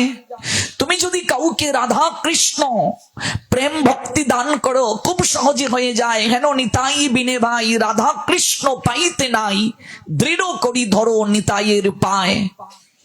তুমি যদি চাও সকল কিছুই সম্ভব। আজ বহু আশা করে আমি এসেছি তোমার কাছে, তুমি আমায় আশ্রয় দান করো প্রভু। এই সংসার 20টা কূপ থেকে তুমি আমায় উদ্ধার করো। সংসারের বিষয় অনল আমাকে দিবানিশি পুড়িয়ে মারছে, আমার আর ভালো লাগে না। এই যন্ত্রণার আলোয় আমি আর থাকতে চাই না, তুমি আমায় কৃপা করো। আমাকে তুমি এই সংসার পিঞ্জরা থেকে উড়াল দেওয়ার ব্যবস্থা করে দাও। আমি মুক্ত আকাশে বিহঙ্গের নিয়ায় ডানা ঝাপটিয়ে উঠতে চাই, আর আমি বদনে হরিবল হরিবল ধ্বনি করতে চাই। তুমি আমায় ফিরিয়ে দিও না, তুমি আমায় দণ্ড দেবে, এ তো আমার পরম সৌভাগ্য। তুমি যদি আমায় দণ্ড দাও, সেও তো আমার কৃপা। এই বলে 1 পা 2 পা করে এগিয়ে যাচ্ছেন। নিতাই চাঁদ বললেন, এত দূরে যদি থাকিস দণ্ড দেব কি করে রে, কাছে আয়, কাছে আয়, কাছে আয়, কাছে আয়। চরণ প্রান্তে গিয়ে লুটিয়ে পড়লেন রঘুনাথ দাস। নিত্যানন্দ প্রভু তার ডান চরণটা রঘুনাথ দাসের মস্তকে স্থাপন করলেন। গৌর প্রেমানন্দে নিতাই চাঁদ ডান চরণটা রঘুনাথ দাসের মস্তকে স্থাপন করলেন। ওরে এই আমি আমার চরণ তোর মস্তকে দান করলাম, শোন দণ্ড কি জানিস? দদিচিরা ভক্ষণ করাহ মূর্গণে। শুনিয়া আনন্দিত হইল রঘুনাথের মনে। আমার যারা নিকটের জন আছে তাদের সবাইকে তুই চিরাদদি খাওয়াবে, এটাই হলো তোর শাস্তি। বৈষ্ণব সেবার আয়োজন কর, ছাড়িয়া বৈষ্ণব সেবা নিস্তার পেয়েছে কেবা। রঘুনাথ দাস বলছি, প্রভু এ তো আমার পরম সৌভাগ্য, এটা তো দণ্ড নয় প্রভু, এ তো আমার কৃপা। এখনো পানিহাটিতে লক্ষ লক্ষ লোকের সমাগমে চিরাদডি দণ্ড মহোৎসব হয়। এখনো সেই বট বৃক্ষটা আছে যে বৃক্ষের নিচে নিতাই চাঁদ বসেছিলেন। রঘুনাথ প্রণতি নিবেদন করেছিলেন, বিশাল করে চিরাদডি মহোৎসবের আয়োজন করেছিলেন রঘুনাথ দাস। কৃপার সমুদ্র শ্রীমন নিত্যানন্দ রঘুনাথের মস্তকে পাদপদ্ম স্থাপন করতে বলেছিলেন। তুমি যে করাইলা এই পুলিন ভোজন, তোমার কৃপা করি গৌর কইলা আগমন। কৃপা করি কইলা চিরা দুগ্ধ ভোজন, নৃত্য দেখি রাত্রে কইলা প্রসাদ ভক্ষণ। তোমা উদ্ধারিতে গৌরাইলা আপনে, ছুটিল তোমার যত বিঘ্নাদি বন্ধনে। স্বরূপের স্থানে তোমা করিবে সমর্পণে, অন্তরঙ্গ বৃত্ত বলি রাখিবে চরণে। নিশ্চিন্ত হইয়া যাও আপন ভবন, অচিরে নির্বিঘ্নে পাবে চৈতন্য চরণ। পানিহাটিতে যখন চিরাদদি মহোৎসব হলো, তখন রঘুনাথকে বলছেন, এই জায়গাতেও একটা পারস রাখো। মাটির পাত্রে পারস দিলেন, একটা আসন দিলেন। রঘুনাথ দাস বলছেন, প্রভু এখানে কে ভোজন করবেন? বলছেন, তুমি যার চরণ প্রাপ্তির জন্য মাতুয়ারা, স্বয়ং গৌর হরি ওই জায়গায় আসবে ভোজন করার জন্য। নিতাই চাঁদ যদি কৃপা করেন, সঙ্গে সঙ্গে গৌর সেখানে আগমন করতে বাধ্য থাকেন। গৌর এলেন, ভোজন করলেন। রঘুনাথ দাসকে বললেন, আজ থেকে তোমার যত বাধা বিপত্তি সব দূর হয়ে গেল। ওই রঘুনাথ দাসকে স্বরূপ দামোদরের হাতে নিত্যানন্দ সমর্পণ করে দিলেন। স্বরূপ দামোদর হলো রঘুনাথ দাসের গুরুদেব। ওই স্বরূপ দামোদর তাকে কৃপা করলেন। দেখুন, গুরু কৃপা ছাড়া হয় না, বৈষ্ণব কৃপা ছাড়া হয় না, সাধু কৃপা ছাড়া হয় না। ওই স্বরূপ দামোদর, তার নিকটে মহাপ্রভু সকল সংবাদ নেন। এত বড় জমিদারের সন্তান রঘুনাথ দাস সকল কিছু ত্যাগ করিয়া চলে গেলেন। মহাপ্রভু নীলাচলে থাকবেন বলে তিনি বৃন্দাবনে যান নাই, নীলাচলে চলে গেলেন। তার বাবার যেটা কত কাঁদলেন, প্রত্যেক মাসে লোক দিয়ে একটা অর্থ পাঠান। এই অর্থ তিনি গ্রহণ করবেন না, নিজে ভিক্ষা করে জীবনকে চালনা করেন আর ভজন করেন। বাবা যেটা অর্থ পাঠিয়েছে অর্থ গ্রহণ করবেন না। বাবা যেটা কষ্ট পেতে পারেন তাই অর্থ দ্বারা মাসে একবার মহাপ্রভুকে সেবা দেন। মনে মনে ভাবছেন, আমার বাবার যেটা ওরা বিষয়ী, আমি বিষয়ীর অর্থ এনে মহাপ্রভুকে সেবা দিচ্ছি, এটা আমার মনে শান্তি লাগে না। তাই এরপরের মাস থেকে আর মহাপ্রভুকে নিমন্ত্রণও দেন না। প্রিয় সেবক গোবিন্দকে মহাপ্রভু বলছেন, গোবিন্দ, রঘুনাথ আমাকে আর নিমন্ত্রণ করে না কেন, সেবা কেন দেয় না? তখন গোবিন্দ বলছেন, রঘুনাথ বলছে তার বাবা যেটা বিষয়ী, ওই অর্থ দিয়ে তোমার সেবা দিতে তার মনে শান্তি পায় না সে। মহাপ্রভু একটু মৃদু হাসলেন, বললেন, বাহ, যাক যাক যাক, আপন চিন্তা উদয় হইল। বিষয়ীর অন্ন খেলে মলিন হয় মন, মলিন মনে কবু না হয় শ্রীকৃষ্ণের স্মরণ। বাহ, খুব ভালো, আমি খুব আনন্দ পেলাম। তো কি করে সে চলে? বলছে, ওই জগন্নাথ মন্দিরের সামনে সে ভিক্ষা করে, প্রসাদ ভিক্ষা করে খায়।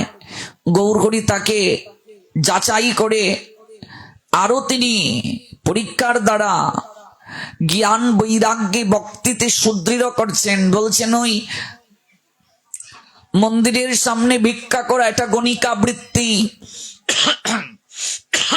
যখন এই কথাটাও জানলেন, কানে গেল রঘুনাথ দাসের, ভিক্ষাবৃত্তিটাও ছেড়ে দিলেন। তাহলে পেট চলবে কি করে? যদি একটু ভোজন না করেন তাহলে শরীর তো আর চলবে না। ভজন কি করে করবেন? ওই 4-5 দিনের পচাবাসী অন্ন, এগুলো ফেলে দেয়া হয় ড্রেনের মাঝে। নষ্ট হয়ে গেছে প্রসাদ জগন্নাথের। ওই পশু পাখিরাও খায় না, তেলেঙ্গা গাভীরাও গ্রহণ করে না। রাতের আধারে ওই অন্ন প্রসাদ গুলো তুলে এনে ধুতে ধুতে অবশিষ্ট যা থাকে তাই তিনি মহাপ্রভুর নাম নিয়ে গ্রহণ করেন তুলসী পত্র দিয়ে।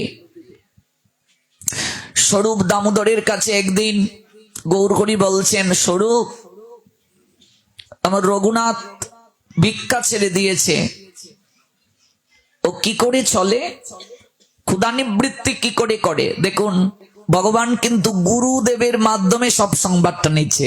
এগুলো হচ্ছে শিক্ষা, এগুলো হলো পরম্পরা, এগুলো আনুগত্য। এটাকে পাশ কাটালে হবে না। সংবাদটা তো সরাসরিও নিয়ে যেতে পারতেন, তো স্বরূপ দামোদরের মাধ্যমে কেন নিচ্ছেন? মানে আমাদের যা কিছু, সকল কিছু ভগবানের কাছে কার মাধ্যমে যাবে? গুরুদেবের মাধ্যমে, সাধুর মাধ্যমে, সরাসরি নয়। কি করে? আমি সে কথা তোমায় মুখে বলতে পারবো না প্রভু, বলো না। ওই 4-5 দিনের পচাবাসী অন্ন, যেগুলো তেলেঙ্গা গাভীরাওয়ার গ্রহণ করে না, ড্রেনে ফেলে দেয়া হয়। রাতের আধারে রঘুনাথ এগুলো সযতনে তুলে নিয়ে আসে। দুতে দুতে অবশিষ্ট যা অংশ থাকে তা তুলসী পত্র দিয়ে সে গ্রহণ করে। মহাপ্রভুর চোখ বেয়ে চড়চড় করে অশ্রু ঝরল। আমাকে প্রাপ্তির জন্য রঘুনাথ এত কষ্ট করছে, এত বৈরাগ্য তার, যে রাজ সিংহাসনে থাকতে পারত। হাজার হাজার দাস দাসী ছিল তাকে সেবা করার জন্য, সকল কিছুকে ত্যাগ করে চলে এলো। বাবা যেটা মেনে নিয়েছিল, পুত্র তুই চলে গিয়েছিস যা, কিন্তু প্রত্যেক মাসে মাসে অন্তত একটু টাকার ব্যবস্থা করে তোকে দেই, ওই টাকা দিয়ে তুই চলবে। এটাও সে না করে দিল। ভিক্ষা করে খেত। আমি তাকে পরীক্ষা করার জন্য বললাম, সিংহদ্বারে ভিক্ষা করা গণিক আবৃত্তি, ওই ভিক্ষা করাটাও সে বন্ধ করে দিল। এবার উদর পূর্তির জন্য রাতের আধারে ওই পচাবাসী 4-5 দিনের অন্ন নষ্ট হয়ে গেছে, জল দ্বারা ধুতে ধুতে যে অবশিষ্ট অংশ থাকে তা তুলসী পত্র দিয়ে সে গ্রহণ করে। এতটা তার বৈরাগ্য। স্বরূপ, ও স্বরূপ, একবার তুমি আমাকে রঘুনাথের কুটিরে নিয়ে চলো, একবার আমাকে নিয়ে চলো। আমি যে আর অশ্রু ধরে রাখতে পারছি না স্বরূপ, একবার তুমি রঘুনাথের কুটিরে আমায় নিয়ে চলো। এই বলে গৌর হরি স্বরূপ দামোদরকে সঙ্গে নিয়ে আর গোবিন্দকে সঙ্গে নিয়ে ওই রঘুনাথ দাসের কুটিরের দিকে যাচ্ছে। রঘুনাথ দাস ওই অন্ন, পচাবাসী অন্ন দুতে দুতে অবশিষ্ট যে আছে এটি হাতে নিয়ে গৌর গৌর বলে কাঁদতে কাঁদতে বলছে, কবে তোমার কৃপা হবে গৌর হরি? আমি তো সকল কিছু ত্যাগ করে ওই তোমার রাঙ্গা দুটো চরণ প্রাপ্তির জন্য আমি নীলাচলে পড়ে আছি। কবে কবে তোমার কৃপা হবে? আজও কি তোমার কৃপা প্রাপ্তির সময় হয়নি? রাতের আধারে অশ্রু বিসর্জন করে রঘুনাথ কাঁদে, গৌর গৌর বলে কাঁদে, কাঁদতে কাঁদতে লুটিয়ে পড়ে। ঠিক সেই সময় কুটিরের দরজার সামনে গিয়ে প্রেমের ঠাকুর কাঙ্গালের নাথ শ্রী গৌর হরি দাঁড়ালেন। রঘুনাথ, রঘুনাথ, নীতি নীতি এই অমৃত তুমি গ্রহণ করো, আমাকে দাও না। আজকে আমি সেবা গ্রহণ করার জন্য তোমার কুটিরে এসেছি, আমায় দাও রঘুনাথ। তুমি প্রতিদিন অমৃত গ্রহণ করো, অমৃত একা একা খাও, আমায় দাও না। ওই অমৃত গ্রহণের লালসায় আমি তোমার কাছে এসেছি, আমায় দাও প্রভু গো। এটা তোমার গৃহীত নয়। জগৎ সংসারে কে তোমায় কতটা জানতে পেরেছে আমি জানি না, আমি তো জানি তুমি নীলাচলের জগন্নাথ, 56 ব্যঞ্জন তোমাকে দেওয়া হয়, তুমি ব্রজের ব্রজেশ্বর প্রভু গো। তোমাকে 56 ব্যঞ্জন দেওয়া হয়, আর তুমি এই পচাবাসী 4-5 দিনের অন্ন ধুতে ধুতে যে অবশিষ্ট অংশ আছে তা তুমি গ্রহণ করবে। তোমার মানায় না, মানায় না প্রভু, এটি তোমার মানায় না। হাতটা ধরেছেন গিয়ে গৌর হরি রঘুনাথের, রঘুনাথ তুমি খেতে পারো আর আমি পারি না, আমায় দাও। এই বলে মহাপ্রভু রঘুনাথ দাসের হাত থেকে ওই অন্ন কেড়ে তিনি নিজের হাতে নিয়ে মুখে পুড়িয়ে দিলেন আর বলেন, আহা অমৃত অমৃত, আমাকে যে 56 ব্যঞ্জন দেয়া হয় এর থেকেও আমি অমৃত রূপে গ্রহণ করছি, কারণ রঘুনাথের মাঝে তোমার হৃদয়ের প্রেমার ভক্তি মাখানো আছে। এই যেন অমৃত, আমি এমন অমৃত কোনোদিন গ্রহণ করিনি, আমি এমন অমৃত কোনোদিন গ্রহণ করিনি, কোনোদিন গ্রহণ করিনি। নিতাই চাঁদের কৃপা ছাড়া হয় না, নিতাই কৃপায় সব হলো। গৌর হরি যখন লীলা সংবরণ করলেন, জগন্নাথের সঙ্গে লীন হলেন, রঘুনাথ দাস তখন আর নীলাচলে থাকলেন না। নীলাচল ত্যাগ করে তিনি মধুময় শ্রী বৃন্দাবনে চলে গেলেন। সেখানে ওই গোবর্ধন পর্বতের চূড়া থেকে উঠে তিনি লাফ দিয়ে প্রাণ বিসর্জন করবেন সংকল্প করলেন, আমি আর বাঁচতে চাই না, আমার গৌর নেই, আমি আর প্রাণ ধারণ করতে পারবো না। সনাতন তখন রঘুনাথকে ডেকে বলেছিলেন, রঘুনাথ, প্রাণ ত্যাগ করে কৃষ্ণ পাওয়া যায় না। প্রভু চলে গেছেন, কিন্তু তার আদর্শ জগতে প্রচার করার দায়িত্ব আমাদের রয়ে গেছে। তুমি প্রাণ ত্যাগ করার সংকল্প তুমি হৃদয় থেকে বাদ দিয়ে দাও। আজ থেকে তুমিও আমার ভাই, আমরা সবাই মিলে গৌর হরির আদর্শ প্রচার করব। রঘুনাথ, তুমি এই চিন্তা হৃদয় থেকে বর্জন করো। আজকে যে রাধাকুণ্ডে আমরা যাই, এই যে শান বাঁধানো ঘাট, তখন এই শান বাঁধানো এমন করে ঘাট ছিল না গো, এত চারিদিকে বৈদ্যুতিক আলো ছিল না, জঙ্গল ছিল রাধাকুণ্ড। ওই রাধাকুণ্ডের তীরে বসে রঘুনাথ কাঁদেন, রঘুনাথ দাস প্রেমময়ীকে ডাকেন, স্মরণ করেন, কোথায় গো প্রেমময়ী রাধে রাধে, কাঁদেন আর ডাকেন। কতটা তিনি ভজনে সিদ্ধ দেখুন। রঘুনাথ দাসের বৈরাগ্য দেখে পশু পাখি কীট পতঙ্গ পর্যন্ত তাদের হৃদয় পর্যন্ত বিগলিত হয়ে যেত। তখন খররুদ্র, প্রচন্ড উত্তাপ, রাধাকুণ্ডে জল গ্রহণ করতে আসলো দুইটা ব্যাঘ্র, দুইটা বাঘ, দুইটা ব্যাঘ্র এলো জল গ্রহণ করতে। রঘুনাথ দাস এক মনে নাম করছেন। খররুদ্র, তখন তো আর রাধাকুণ্ডের তীরে কোনো কুটির, এত অট্টালিকা ছিল না। প্রেমময়ী শ্রীমতী রাধারানী এই গরমের মাঝে রঘুনাথ নাম করছেন, ভজন করছেন, এটা তিনি আর সহ্য করতে পারলেন না, স্থির থাকতে পারলেন না। তাই প্রেমময়ী রাধারানী কুণ্ডেশ্বরী স্বয়ং তিনি এসে রঘুনাথ দাসের পাশে দাঁড়িয়ে তার আঁচলটাকে টানিয়ে ধরলেন। রাধারানী আঁচল টেনে ধরলেন রঘুনাথ দাসের মাথার উপরে, যেন রঘুনাথের রুদ্রের তাপে যেন কষ্ট না হয়। আর এই সময় দুইটা ব্যাঘ্র অর্থাৎ বাঘ রাধাকুণ্ডের জল গ্রহণ করার জন্য ধেয়ে আসছে। দূর থেকে সনাতন চিৎকার করে ডাকছেন, রঘুনাথ, ও রঘুনাথ, রঘুনাথ, দুইটা ব্যাঘ্র আসছে, চিৎকার করে আসছেন। হঠাৎ তাকিয়ে দেখলেন স্বয়ং প্রেমময়ী শ্রীমতী রাধারানী আঁচলটা টেনে ধরেছেন খররুদ্রের উত্তাপ থেকে তাকে রক্ষা করার জন্য। দূর থেকে দেখছেন একটা আঁচল কেবল উড়ছে, আমরা চাঁদুয়া যেভাবে টানিয়ে দেই, কাউকে দেখা যাচ্ছে না, একটা উপরে একটা আঁচল দেওয়া। সনাতনের আর বুঝার বাকি রইল না কি আঁচলটা টেনে ধরেছেন। এক পা দুপা করে সনাতন এগিয়ে যাচ্ছেন। দেখলেন হঠাৎ রঘুনাথকে সামনে দিয়ে আঁচল দিয়ে ঢেকে দিলেন প্রেমময়ী, যেন ব্যাঘ্র দেখতে না পায়। সনাতন দৌড়ে এলেন, রঘুনাথ জড়িয়ে ধরলেন, ভাই আমার, আজ থেকে তুমি আর ওই কুণ্ডের তীরে নাম করবে না, তুমি কুটিরে বসে নাম করবে।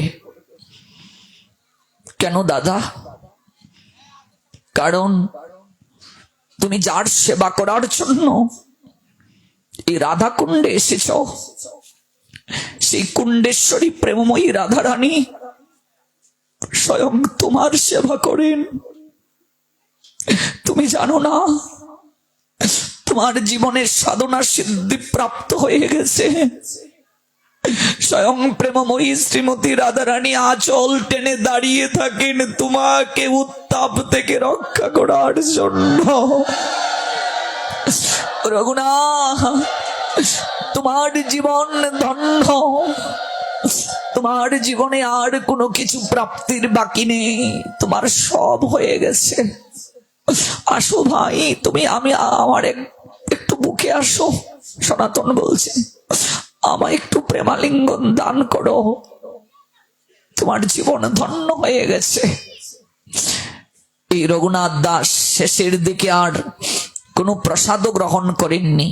সারাদিন হরিনাম করে সন্ধ্যার পর ওই পলাশ পত্রের ঠুঙ্গায় একটু মাঠা, কেবল একটু মাঠা গ্রহণ করতেন।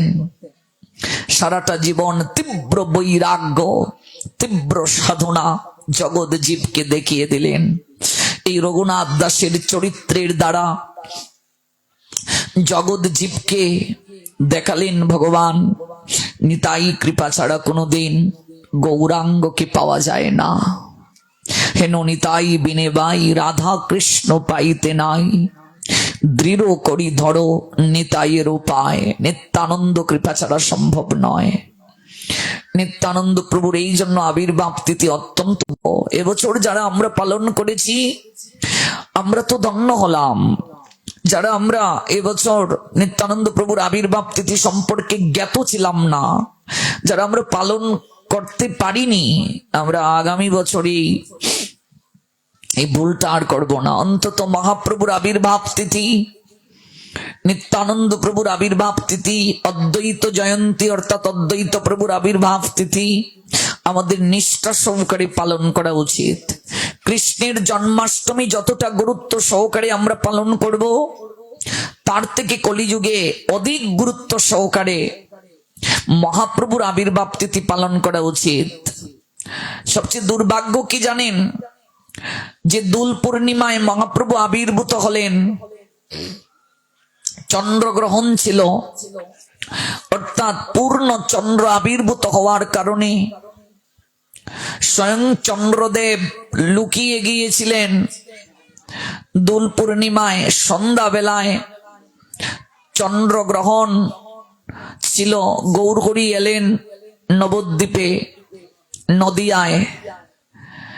সবচেয়ে দুর্ভাগ্যের কথা কি জানেন? সবচেয়ে কষ্টের কথা কি জানেন? আজও প্রায় 90% মানুষ জানে না দোল পূর্ণিমায় যে মহাপ্রভুর আবির্ভাব, এটা জানে না। ওরা কেবল রাধা গোবিন্দের দোল যাত্রাটাই জানে, কিন্তু এই দোল যাত্রায় যে মহাপ্রভু এলেন, মহাপ্রভুর যে আবির্ভাব, এটা অনেকেই জানে না। এবং সপ্তমীর দিন অর্থাৎ মহাপ্রভুর আবির্ভাব তিথির দিন ওরা খিচুড়ি দেয় দুপুরবেলা। আমরাও খিচুড়ি খেয়ে, আবির দিয়ে খিচুড়ি খেয়ে চলে আসি। এটা যে কত বড় অপরাধ আমাদের জীবনে, এটা যে কতটা দুর্ভাগ্য আমাদের জীবনে, যে গৌর হরি আমাদেরকে এত কিছু দিলেন, যে গৌর কৃপায় আমাদের এত কিছু প্রাপ্তি, অথচ আজ আমরা গৌর আবির্ভাব তিথিটা যথাযোগ্য মর্যাদায় পালন করছি না। এখানে দুইটা উৎসব, একটা হলো রাধা গোবিন্দের দোল যাত্রা, এটা একটা উৎসব, আর একটা হলো গৌর পূর্ণিমা মানে মহাপ্রভুর আবির্ভাব তিথি। এই তো ফাল্গুনে আমরা পাবো, যেহেতু সামনে একটু বলে যাচ্ছি। গুদুলি পর্যন্ত নির্জলা উপবাস, যেহেতু গুদুলিতে মহাপ্রভু আবির্ভূত হয়েছেন, গুদুলির আগে জল গ্রহণ করা যাবে না।